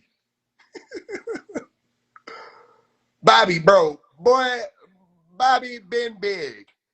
About back before Billy Ben, Bob was big. I'm telling you. You only know one version of Bobby. It's Bobby. Look at the word, Bobby. He Bobbly. What did Bobby build? Can anybody tell me what Bobby done built? Bobby ain't built Biddly Bob. And Bob ain't built shit, and Bob named Bob, and Bob supposed to be a builder by default with a name Bob. You supposed to be Bob the damn builder. Can we fix it? If it ain't a plate, no, he can't. I don't give a damn. Where was the love and respect for Malachi when Malachi got locked up and Bobby Bibbly Betty ass came out attacking him? Hungry hippo. Can Now I ask a question? you can ask. I think if you can correct me if I'm wrong, but I think I seen a picture of Bobby with Dr. Malachi York. So did he visit the land before? He visited the land, yeah. He was Okay. trying to get rise to the land with my people. Yeah, I Okay. don't know about that picture, but yeah, he went down to the land a few times. Okay. According to what I was told. I didn't know who he was. But according Again, I'm gonna have uh-huh. to fact check, but I do believe I seen a picture of him there. But don't quote me on that, but I I believe won't so. I won't quote you. I don't know myself. So you know Okay. what I mean? I could look into it myself. But I was told he used to be there sitting in class. The So reason I asked that is because if that's the case, that is strange that he wasn't fighting for him. But that's why right. I asked. But you can continue. It's also strange he rushed for his seat and didn't have nothing to offer. The most Bobby was able to give people was more confusion, more babble. Bobby babbled. Bobby babbled about Baphomet. And that was it. And you got people running around here, don't know what carbon is, don't know what a carbon bond is, don't know what triple darkness, none of that is they talking about, but now they're just reiterating this person. You see?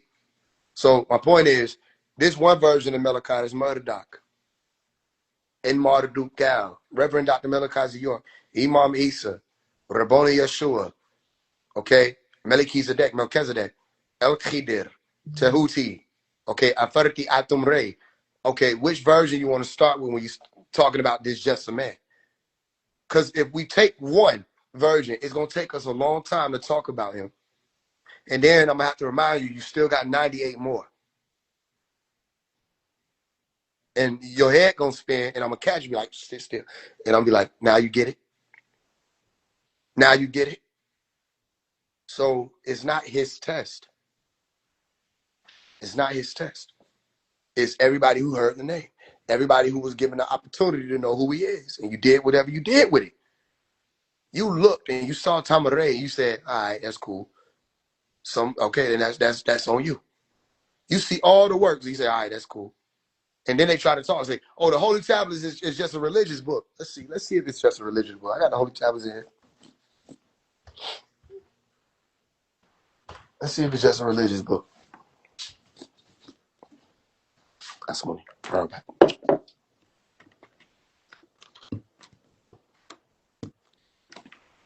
Gotta grab it off the altar real quick. Okay, here go the Holy Tablets. There's no book like the Holy Tablets. Everybody who know that this ain't just no book. All right? Holy Tablets. What that say, Tah?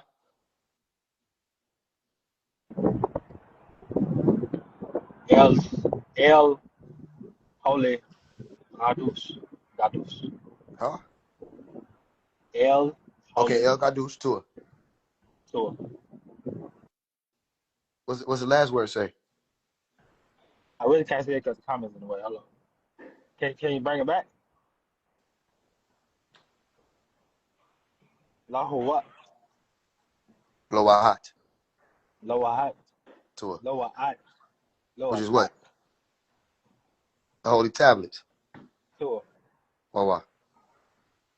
All right. Let's see what happens if I open this up. Look. Halel, son of Thardanush, and Milita.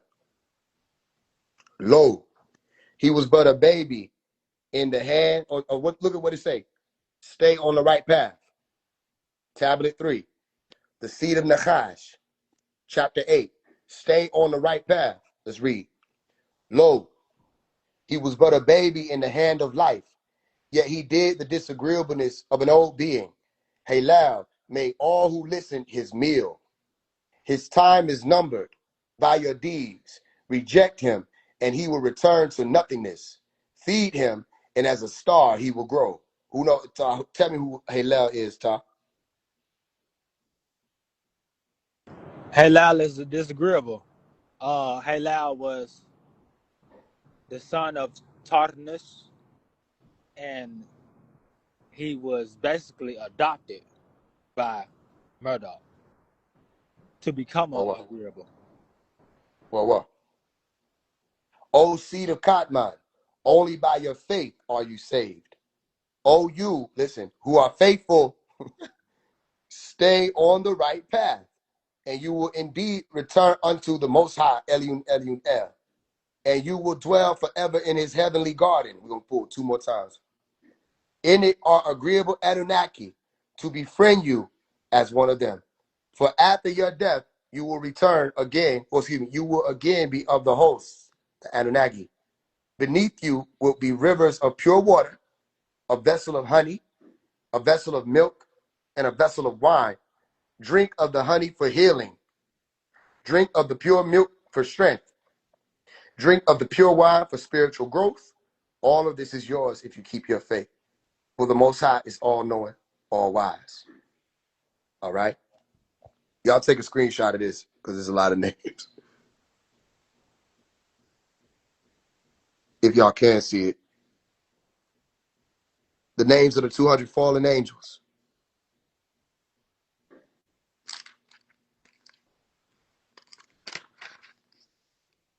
Take a screenshot.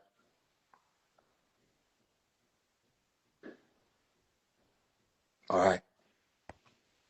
They have they have come. They have come to the planet Earth, mixing their wicked seed with Cadmon seed, killing, raping, and set themselves up as deities. Yet I never worship anyone save you, Elion Elion El, my ruler of all. and you alone I seek.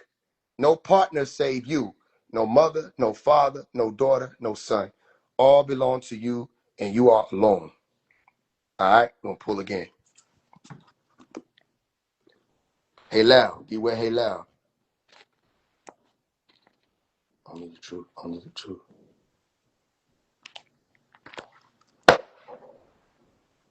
Okay, we landed on Yakub. I'm gonna pull again.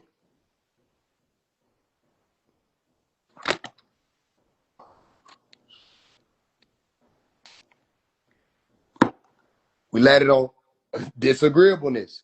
Chapter 10.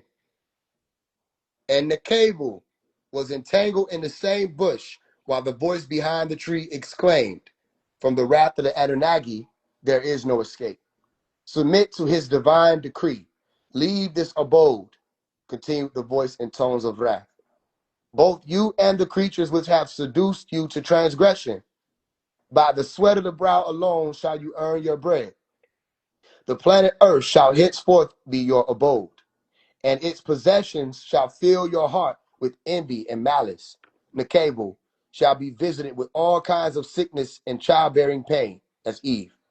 Hereupon they were hurled down from Gan, the enclosed garden, with such haste that Kadmon, son of Atum, could scarcely snatch a leaf from one of the trees, wherewith to record this of himself.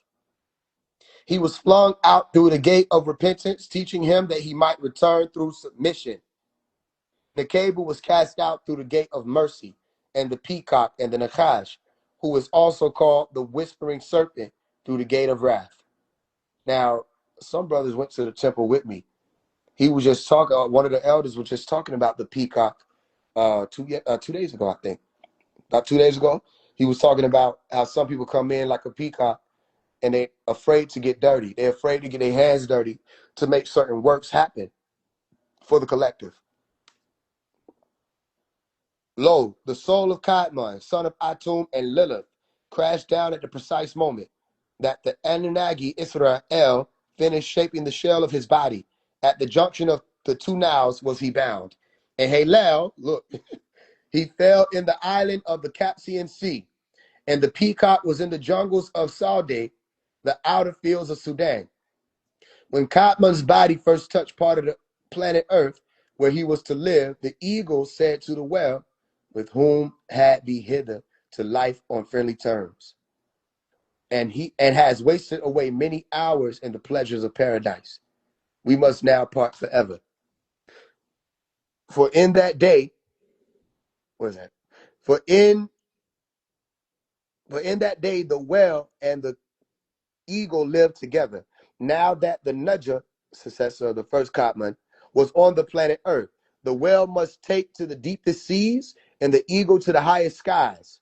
From the cunning and malice nature of mortal beings, Kadmon was so distressed in his solitude that the hairs of his face began to grow, and his face began to smooth, and his new appearance increased his grief, until he heard a voice which said to him, the beard is the ornament of Enosites upon the planet Earth to distinguish him from the woman.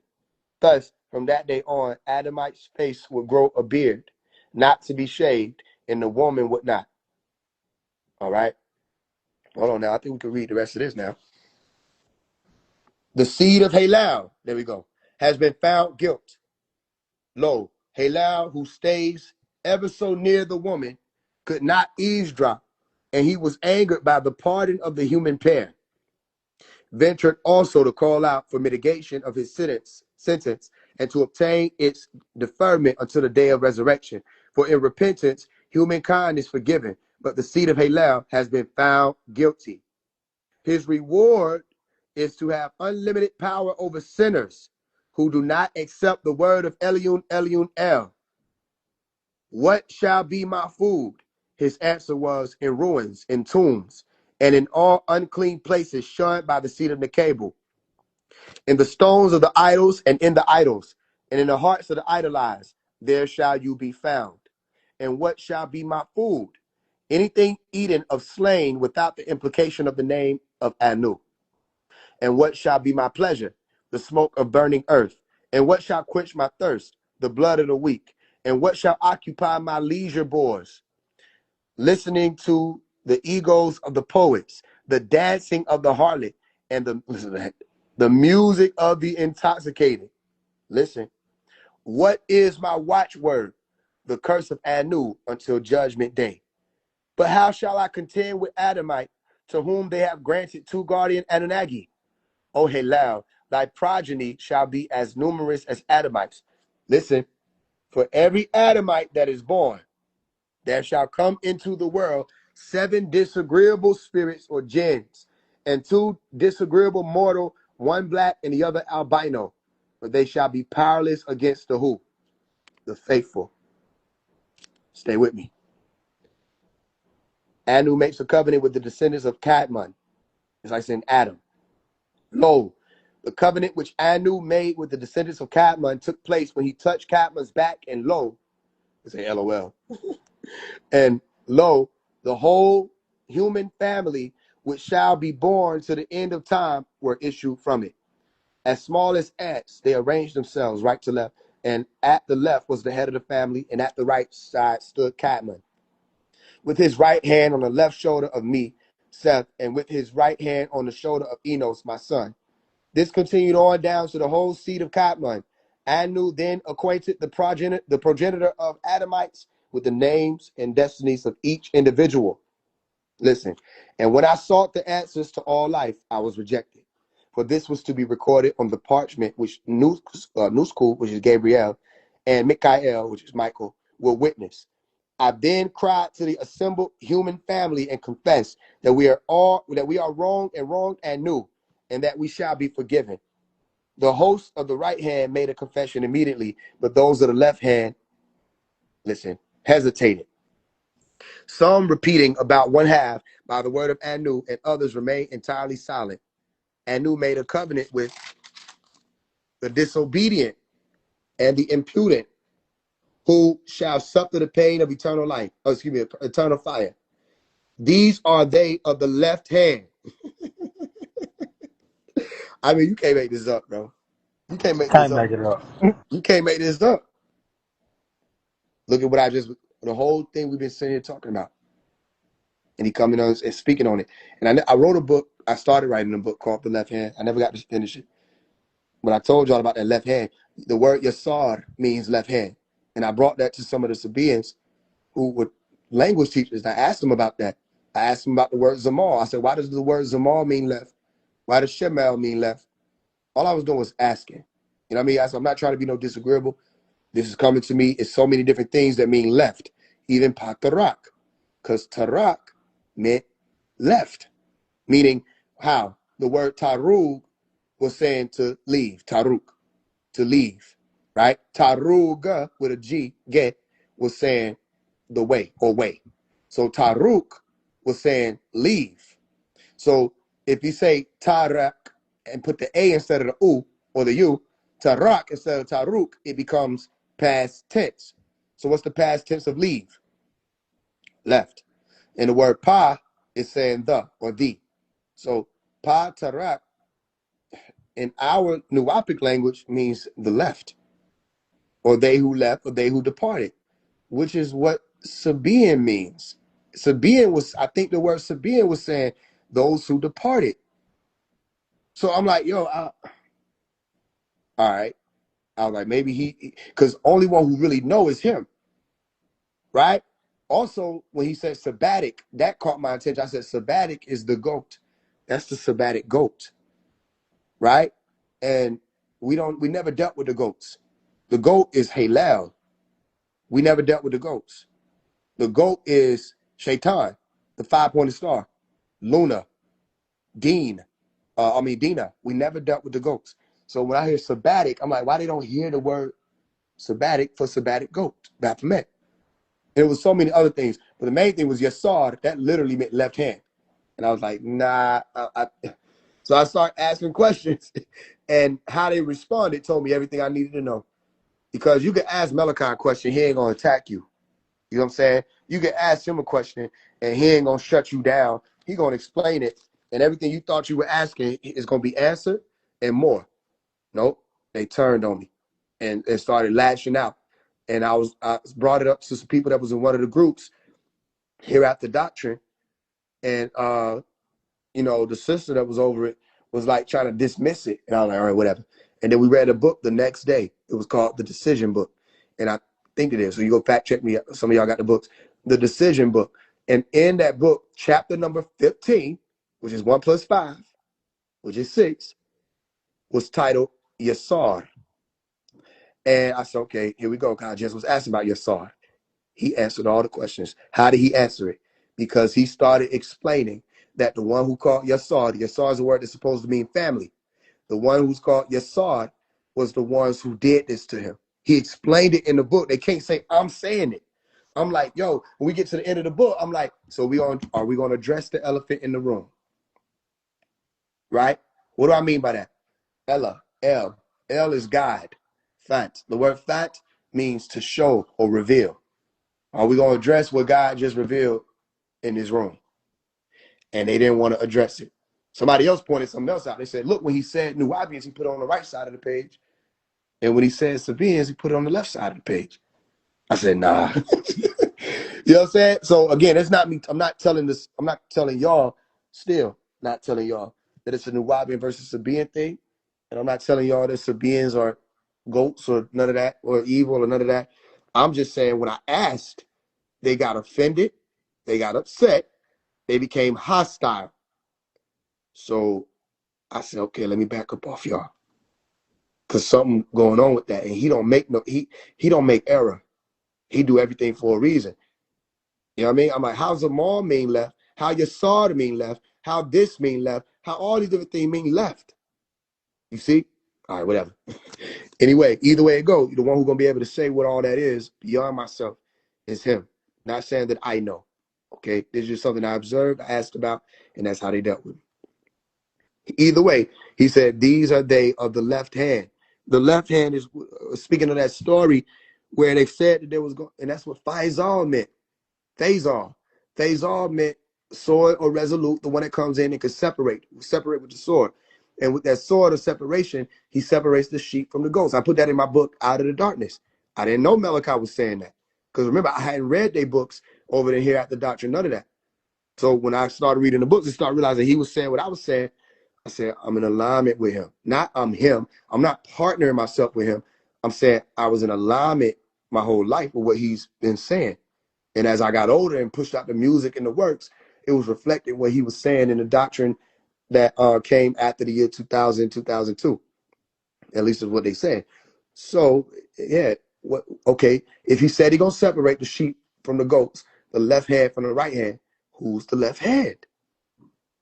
And you go and look around the Sabaean crowd, and a lot of them that's still there is them same ones who he was talking about. They still there. If you can hear, you can hear. All right. But as for the faithful, they shall be blessed with paradise. So be it, responded Cadman, who shall be responsible for calling every Adamite by his own name on the day of resurrection. And who shall pronounce his sentence according as the balance of justice shall decide. When the covenant was concluded, Anu once more touched Cadman's back, and the whole of the human family returned to him. When Anu was now about to withdraw his presence from the whole of this life on Cadman, my father Cadman uttered so loud a cry that the whole planet Earth shook to its foundation. The All-Merciful therefore extended his clemency and said, follow yonder cloud. It shall lead thee to a place which lies directly under my heavenly throne. Traveling eastward from the junction of the two Niles, Cadman arrived at the sacred spot. He was further commanded to build me a temple named Ikur, titled after Enlil's temple on the mount of Ikur. Then, and when thou walkest around it, I shall be near to thee as the Anunnaki which encompassed my throne. All right, one more.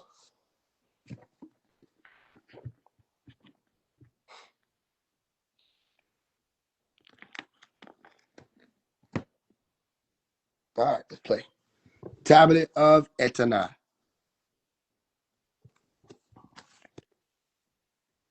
Let's see if we get it. Okay.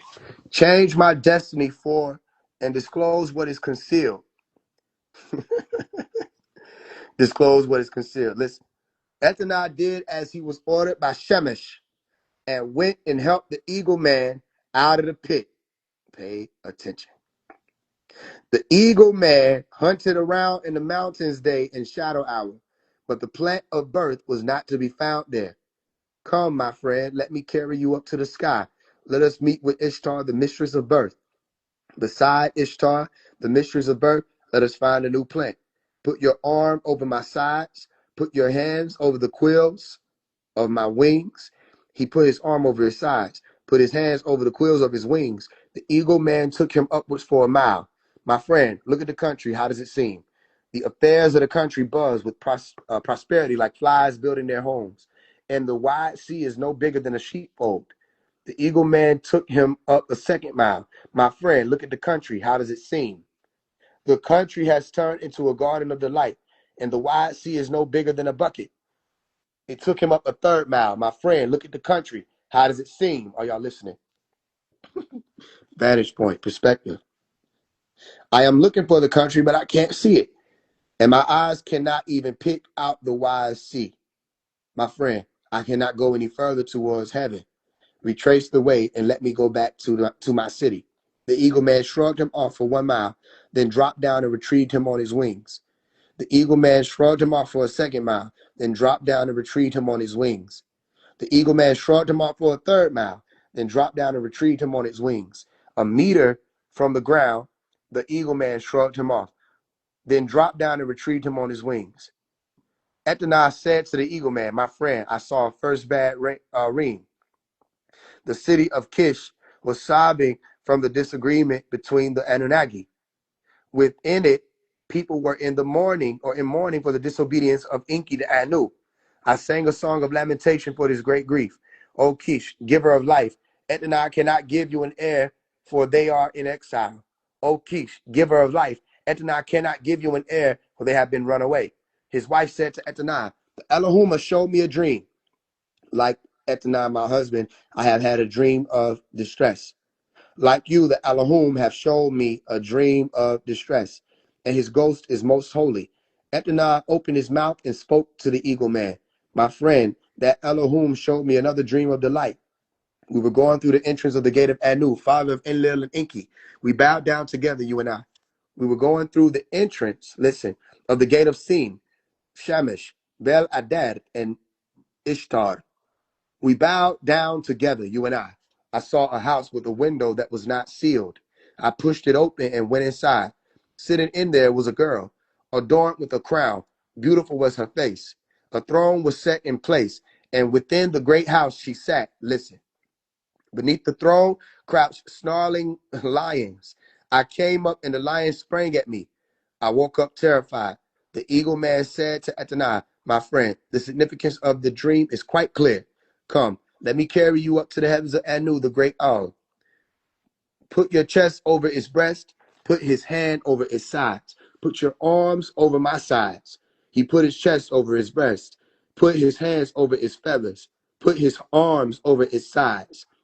The eagle man tied its load on securely, took him up a mile, and spoke to him to Etna.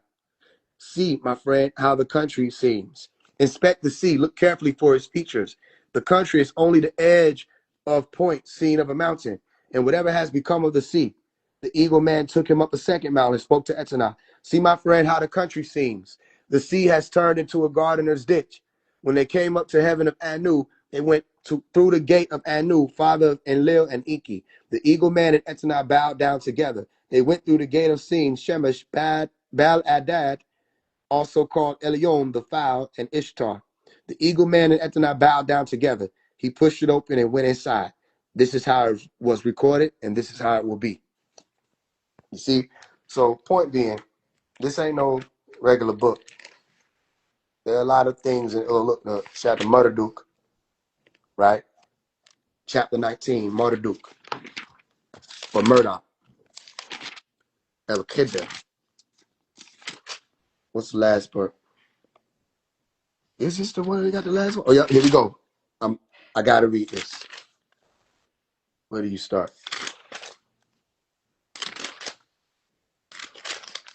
All right. I guess I'll start it in. All right. Throughout the 400-year enslavement of the Nubians in the Western Hemisphere and even throughout Europe, there was a hope, a longing for a savior, one who could answer the many questions. The first being, why are we rejected and hated by all? Let's start with it. What have we done to deserve the persecution and the murder, the derogatory terms? Why were we allowed to be hung, beaten, experimented on, and treated like animals? Why did nobody in the free world try to come to our aid? We are deprived of a proper education and then called dumb and stupid. We were deprived of proper work and were not allowed to establish our own income, and we were called lazy and shiftless. We were introduced to narcotics and alcohol, and then we were called drug addicts. We were left with no means of support, cornered into alternative methods of survival. Then we were called criminals. Some of us were cast into prison. There again, we were abused. We were not given fair trials, couldn't afford proper representation. We were abducted into armed forces or volunteered to defend the country in which we found ourselves dead on the battlefield, or came home and we were called nigger. Through all of this, the only thing that remained for us was hope. With that hope, we were poisoned by superstitions, mythology, and just plain ignorance, never being taught who we really were and where we came from. We were told to become Christians. It's our only means of salvation. They hung a Caucasian on a cross in front of us and told us this was God's son. In our minds, that meant that his father was also a Caucasian. His mother, Mary, called the Blessed Mother Mary, was also a Caucasian. And all the angels were Caucasians. And if God was a Caucasian, and Caucasians pride themselves on being called white and bad is black, it's opposite. Thus, the devil is black. We had to endure this harsh treatment. We had to endure the many names we were being called, and was expected always to keep a smile. Finally, in the 20th century, things began to happen. Men were being born who had small pieces to a big puzzle. Listen, none of them knew that they were part of a master plan. Listen, where all the pieces of the puzzle would fit in, starting from 1970 AD.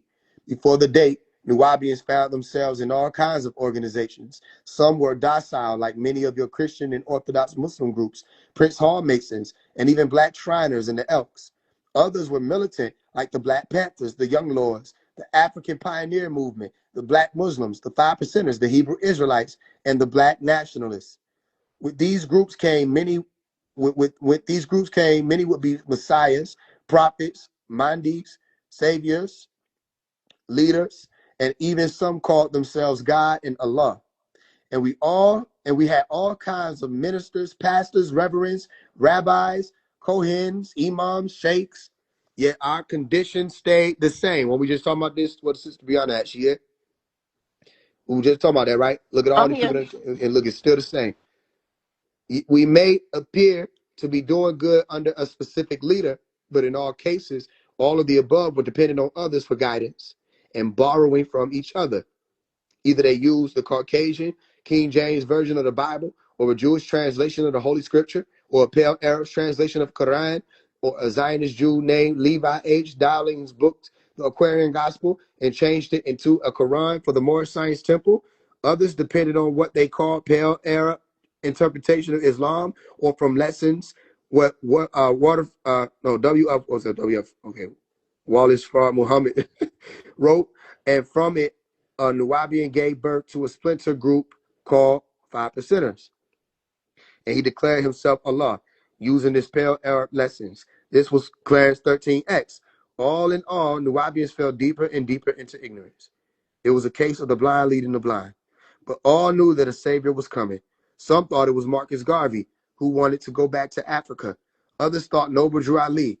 Others thought it was Honorable Elijah Muhammad or his teacher, Wallace Farr Muhammad. Others thought it was Clarence 13X. Even others thought it was Dr. Martin Luther King. Some said it was H. Rap Brown or Stokely Carmichael from the 60s, or Eldridge Cleaver, or Bobby Seale. Some thought it was Ron Karenga. Y'all seen it? Or Leroy Jones. Some think it's Warif D. Muhammad. Some son of Elijah Muhammad. Others think it's Minister Louis Farrakhan, or Yahweh Ben Yahweh, or Ben Amin Carter, or Canna. Carter? I think it's Carter. And even others think it's themselves, Even others think it is themselves. And the list of saviors goes on. Watch. From the early 1990s all the way up to from the early 1900s all the way up to the 1975 AD when something new happened. A teacher, unlike before, started spreading. It started with the awareness of our culture and identity and awakening all around the globe with the only barriers of language and religion.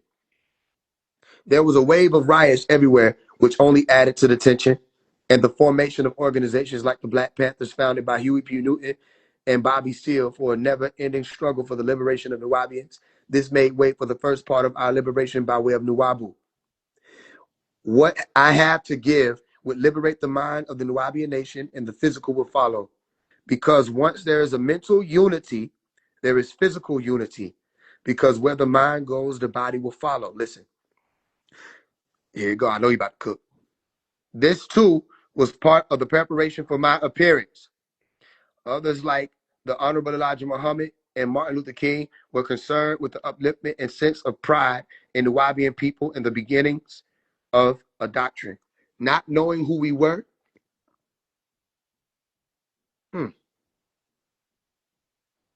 not knowing who we were or where we came from and where we are going. The time was now. Right truth has come to put all false things under your feet, with a doctrine to give you the power to test all who stand in front of you. I bear witness. And dares to claim they have the truth.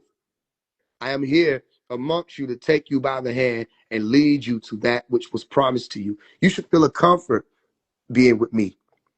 I truly know the way out of the hell you Nubians have been in for 6,000 years. Look how he said that. You should feel a comfort, right? Spirit of truth. How to break the spell. For all who listen, it is through right knowledge, right wisdom, and right understanding, which is the science of Nuwabu.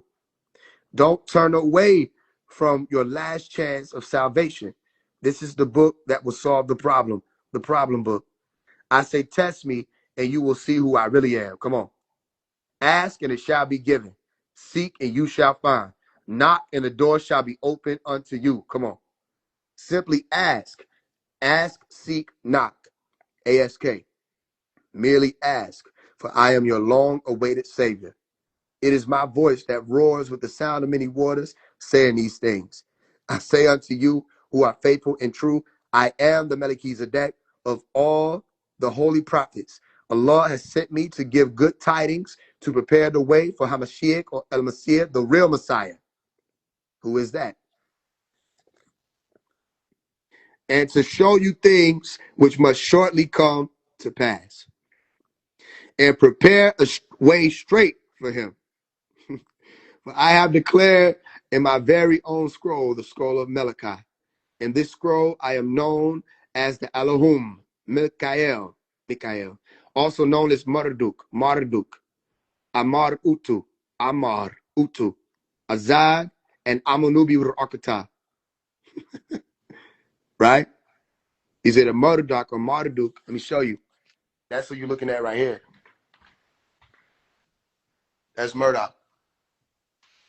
Right? I walked into one of the temples and I asked one of the elders if I could have this about 2 days ago. The elder reached up on the wall, grabbed it, and gave it to me. This was on Tamare. I'm going to say it 2 more times so you can know where we at. This that you're looking at was on Tamare. This that you're looking at was on Tamare. This wasn't here a few days ago. I walked into the temple, talked to the elder, and left out with this. That does not happen. That does not happen. You can't just walk in and be like, can I hold that? Something from Tamare, the Holy Land, heaven on earth. And now, not only was I able to walk away and have it, there was already a place for it. There was already a seat, a place for it. See the green light? You see? Okay, the throne. Go watch that music video. Can't stay here. That same throne that's sitting there. Stay with me. The grandson of the Most High El, the heavenly one. Anu, who is the warring Elohim, whose name Mikael means who dares be like El. Robert. A repeated, where we at? A repeated incarnation from shell to shell, who fights on behalf of Anu, Elion, Elion, El, the Most High. Behold, I have been sent to prophesy before the coming of the great and dreadful day of Yahuwah. Yahuwah. Before me was Elijah is the reverse of Yahuwah Elohim, El Elo. The Elohim Yahuwah is the manifestation in the form of perfection. He is the Elijah for this day and time. For there were many, but because you were not ready for the many, such as Elijah, the Tishbite, of the book of the First Kings, degree 18, chapter 18. Then again, in a second incarnation, John, the son of Zechariah, called the Baptist, who was not aware whom he was. In a third incarnation, as the Honorable Elijah Muhammad, he was the third Elijah sent to prepare the way for myself, Malachi. Go read the book of Malachi in the Bible. Each of these was not the final Elijah, because you were not willing to accept him. Listen. But it was all necessary for the preparation of what I am teaching you now, for your understanding and acceptance. I had to teach you through several schools of learning before I could get you to this point to get all the stories and names correct in your head. You will become sons of the Elohim, back into the family of the Elohim after the order of Melchizedek. New words were introduced and people grabbed onto them quickly and started calling themselves Nuwabians instead of black this or black that or Afro this or Afro that. You are Nuwabians. You are originally from Nubia. You have your own language, Nuwabic. You have your own dress and culture. You now have everything you need to go on to the next level. I'm gonna read it twice. You now have everything you need to go on to the next level. I came giving you what you wanted, Islam, so that you would learn to want what I have to give. Well, I really have to give. Now you have learned to want what I have to give. The name Nuwabian started spreading throughout the Western Hemisphere. You wore nose rings. Immediately, nose rings became a trend. Yep. I said you wore braids. That too became a trend.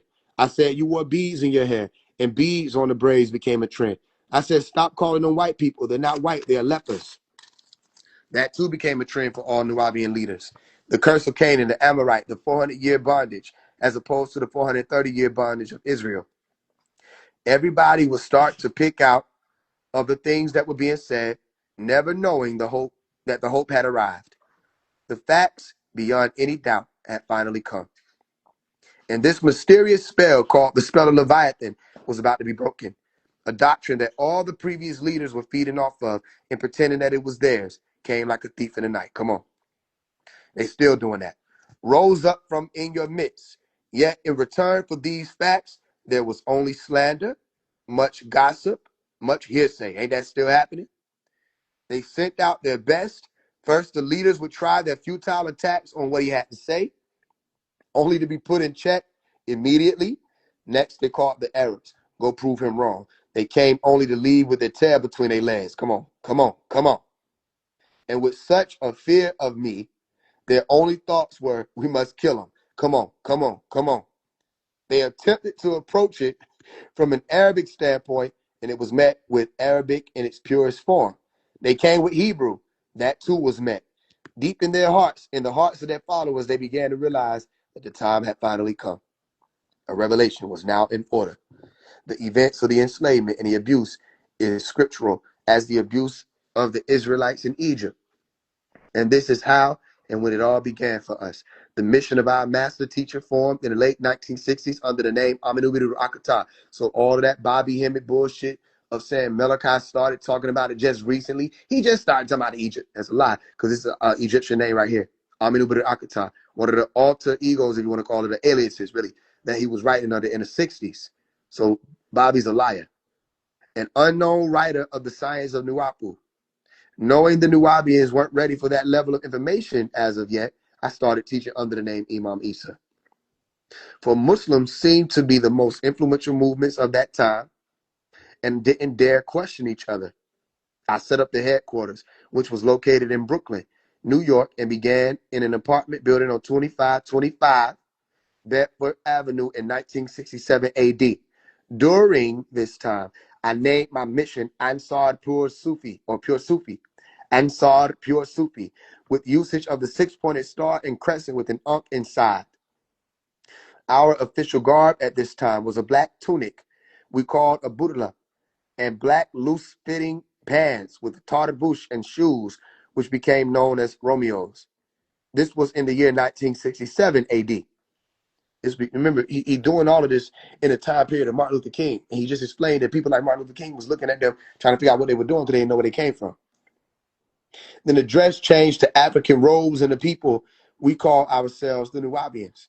This was in the year 1968, 1969. Right? Martin Luther King has exited by that time. In 1969 AD, the group metamorphosized to the Nubian Islamic Hebrews. And the dress changed to a more elaborate style of a dashiki of black fez and a small bone in the left ear for those who wish to wear it, and a ring in the right nostril. In 1970 AD, the Nubian Islamic Hebrews were founded as an official sect, and communal living was set. Also in the year 1970, the small flock moved to a house on Neptune Avenue and 23rd Street in Coney Island, and opened the Pure Sufi bookstore on 720 Flatbush Avenue, and the layout and printing shop was 492 Flatbush Avenue, right down the block. 2813 West 29th Street served as a meeting place and lecture hall, which was my home in Coney Island. We then relocated and opened a masjid on 222 Utica Avenue. This was a very spiritual period, and many angelic visitors manifested themselves to the growing congregation.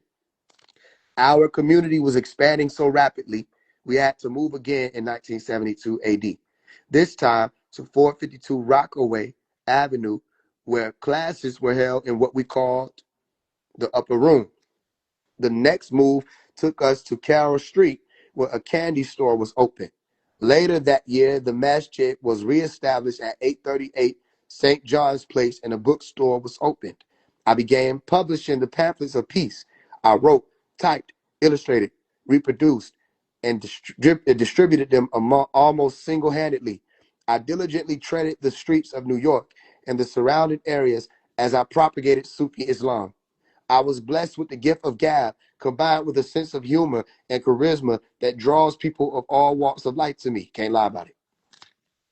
People began to wonder who this man who spoke so profoundly and so persistently on many subjects which were previously considered unmentionable. At first, many people joined the mission because it was the style to be black and cultural.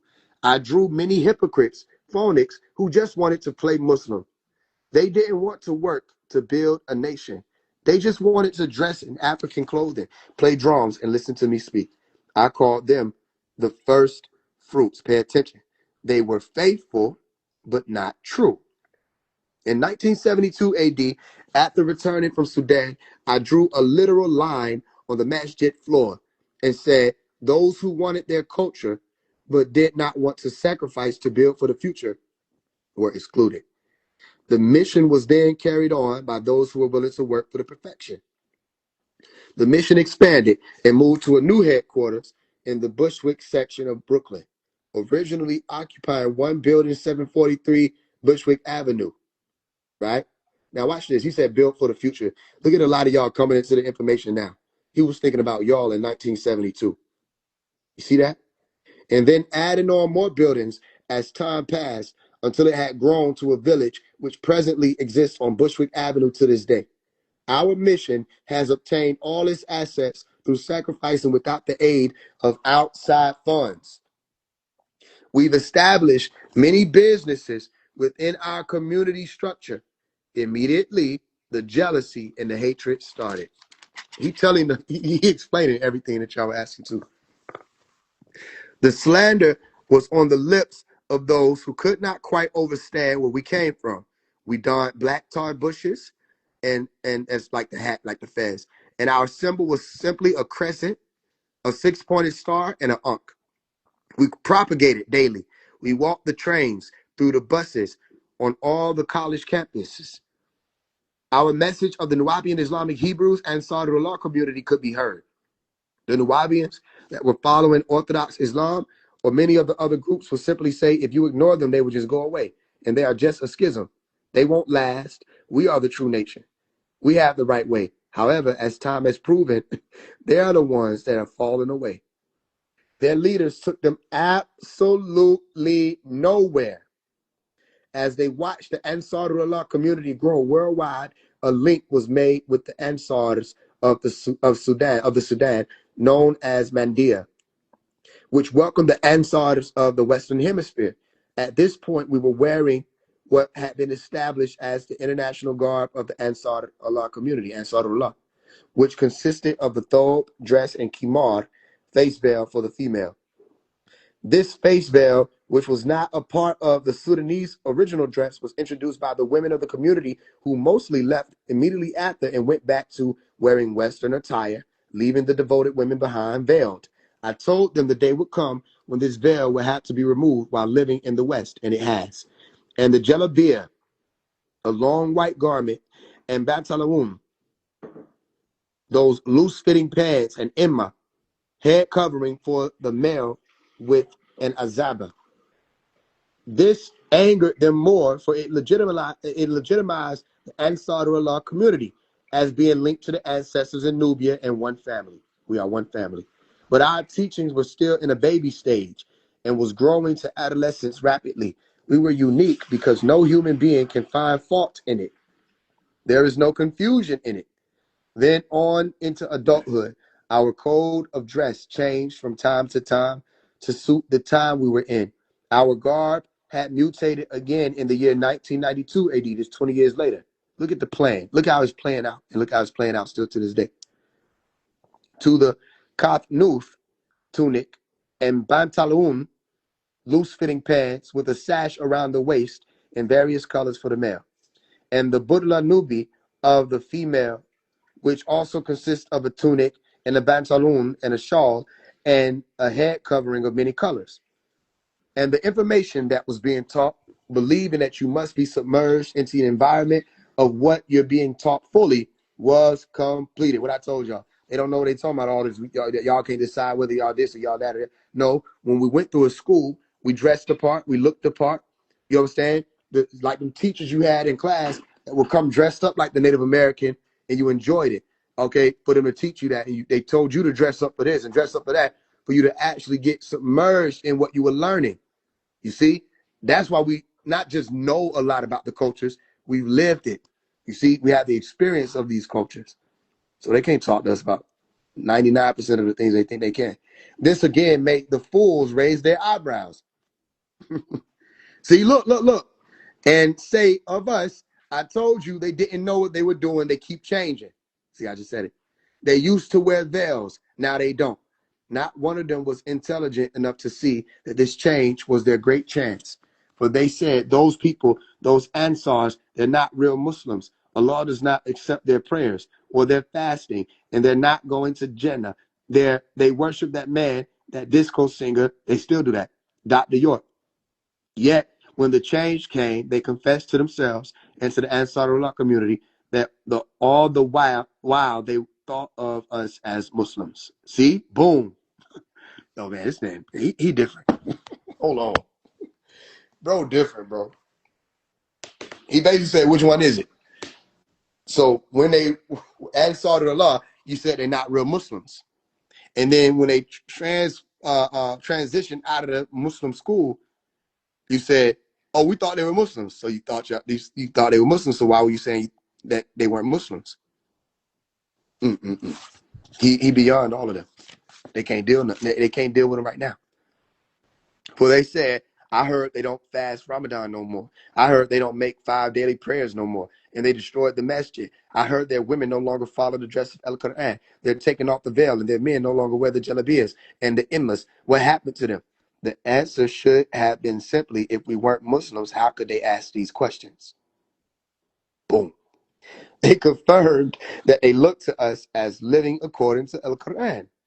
Our children were raised speaking fluent classical Arabic, reading the Quran in Arabic, Yet the Quran is a 1400-year-old book, and Islam is a 1400-old religion or year-old religion.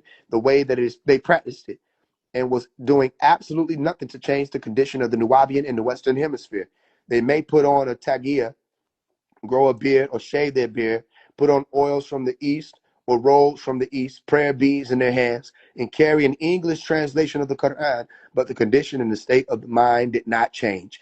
A sign that with all they had and had been exposed to, with all these teachers and saviors, they were still in need of right knowledge, right wisdom, and a right understanding. It is my job to reform all the false teachings that have been taught to Nubians in the West and restore Islam to its pristine purity. It is because of these false teachings of these so-called Arabs who deliberately mistranslated verses of the Quran to confuse non-Arabic speaking Nubians in the West. The time was right for this prepared savior. So we moved up into the Catskills Mountain of Liberty, New York, and set up what I call Jezza and set up the 19 tests of 19 weeks of the faithful that would come through the blizzards to be taught. Once that was accomplished, the next move was to the Mecca of Nubians, Georgia. The dress that then changed to Western attire in order to get everybody away from doing their own thing. Those that truly followed the Lamb, wherever he may lead them, trusted in him and wore Western clothes and even listened to country Western music simply because he asked them to. And now the Holy Tabernacle Ministries is growing worldwide and the mission is being accomplished. Nubians are allowed to wear what they want, whatever they wish to wear. You wish to wear is your choice. However, we give honor to our great ancestors, and therefore the men. Y'all give me a second. Go ahead, Tom. Take it away.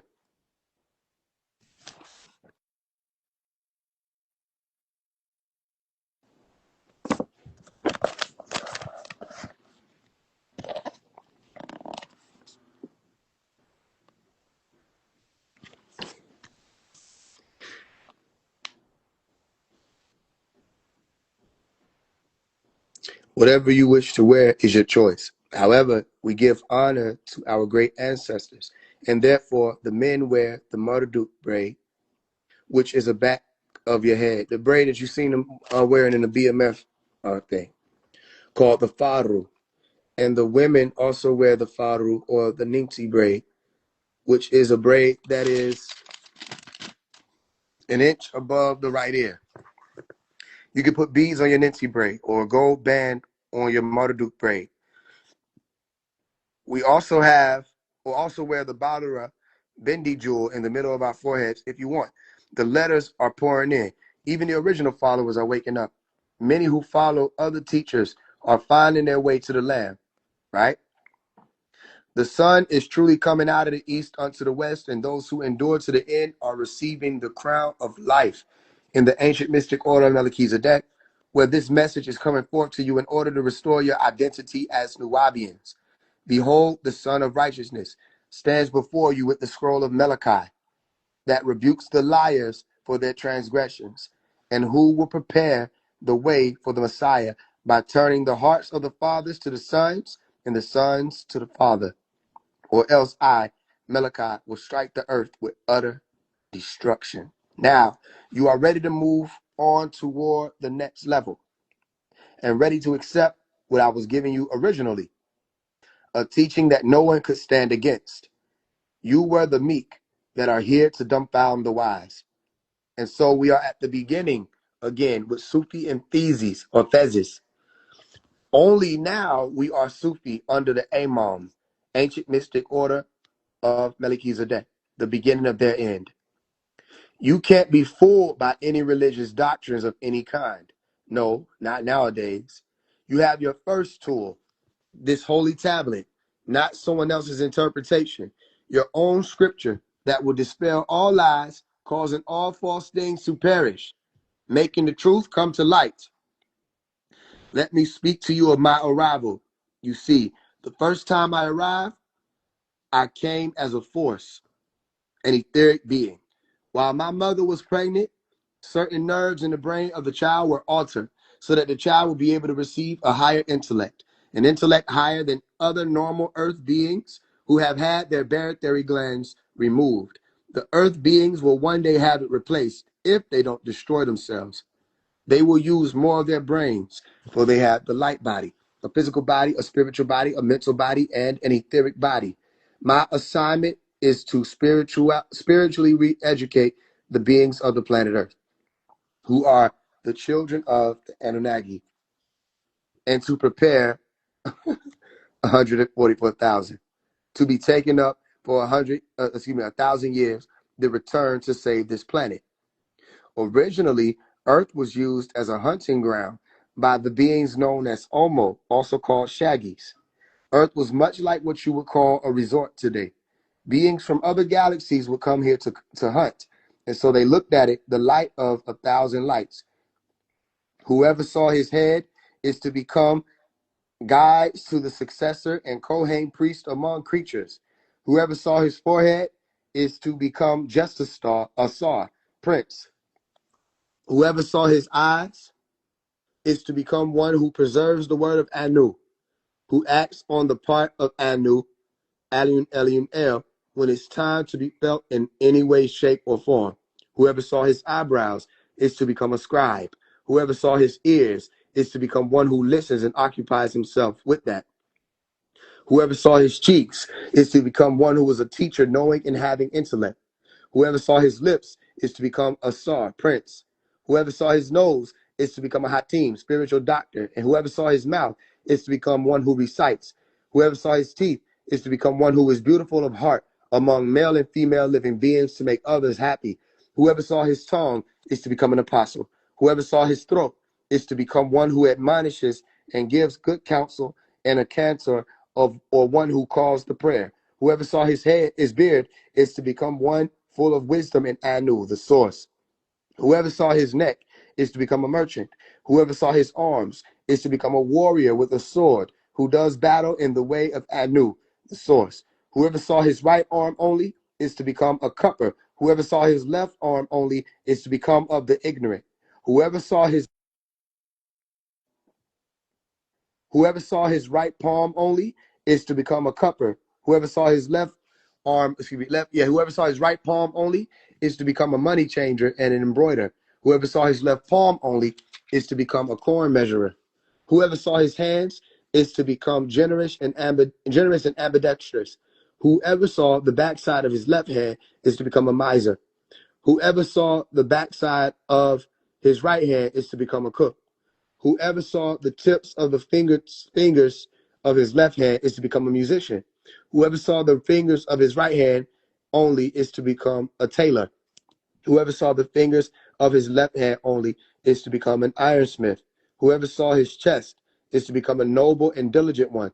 Whoever saw his back is to become humble and obedient to the command of the tablets to be given as the 613 commandments, and those who can see will. Whoever saw his side is to become argumentative. Whoever saw his abdomen is to become one who bows and prostrates often. Whoever saw his feet is to become a rug maker. And whoever saw under his shoe is to become a shoemaker, or under his feet is to become a shoemaker. Whoever saw his shadow is to become a builder of the holy places. Whoever saw nothing is to become one who conceals what he knows to be true or rejects the reality. Whoever will not look at him at all will cease to exist. He was, he is, and he will be in the end, having the holy tablets, the scroll of eyes, and the key to time, and the power to hold back Halal, who is the one that was removed from the skies. This is the birth of Marduk, also known as Mikael, and Yanun, and his mystery name is Sabathil. He is the ruler of Melekut, the grandson of Anu. This is how it was recorded, and this is how it will be.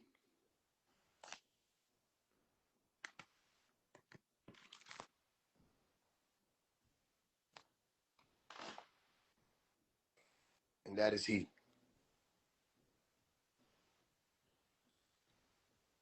A double-edged sword. The power to hold back Halal. The truth cut in every which way. The breastplate. The holy tablets. That same holy tablet we were just reading, he's holding. Murdoch. Murdoch. Any questions?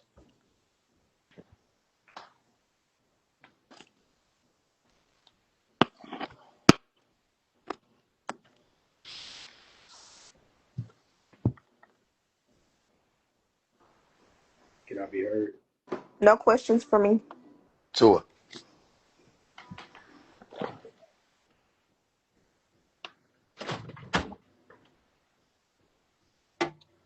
Ah,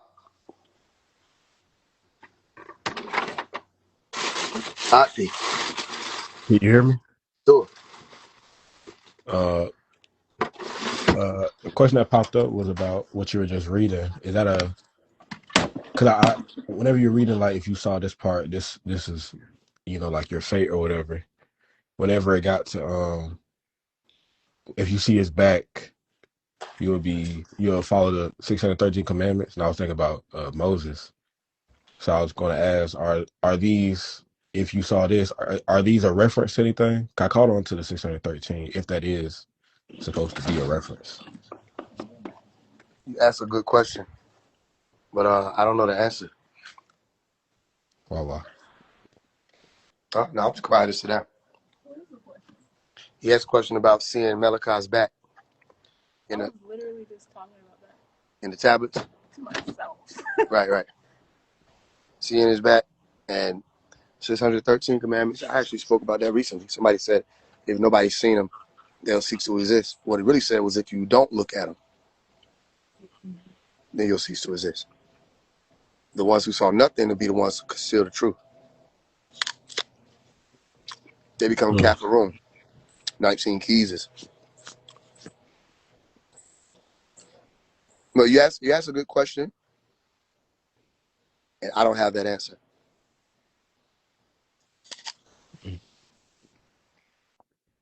Voila. Tell what? I took out the nana. Yo, Tah.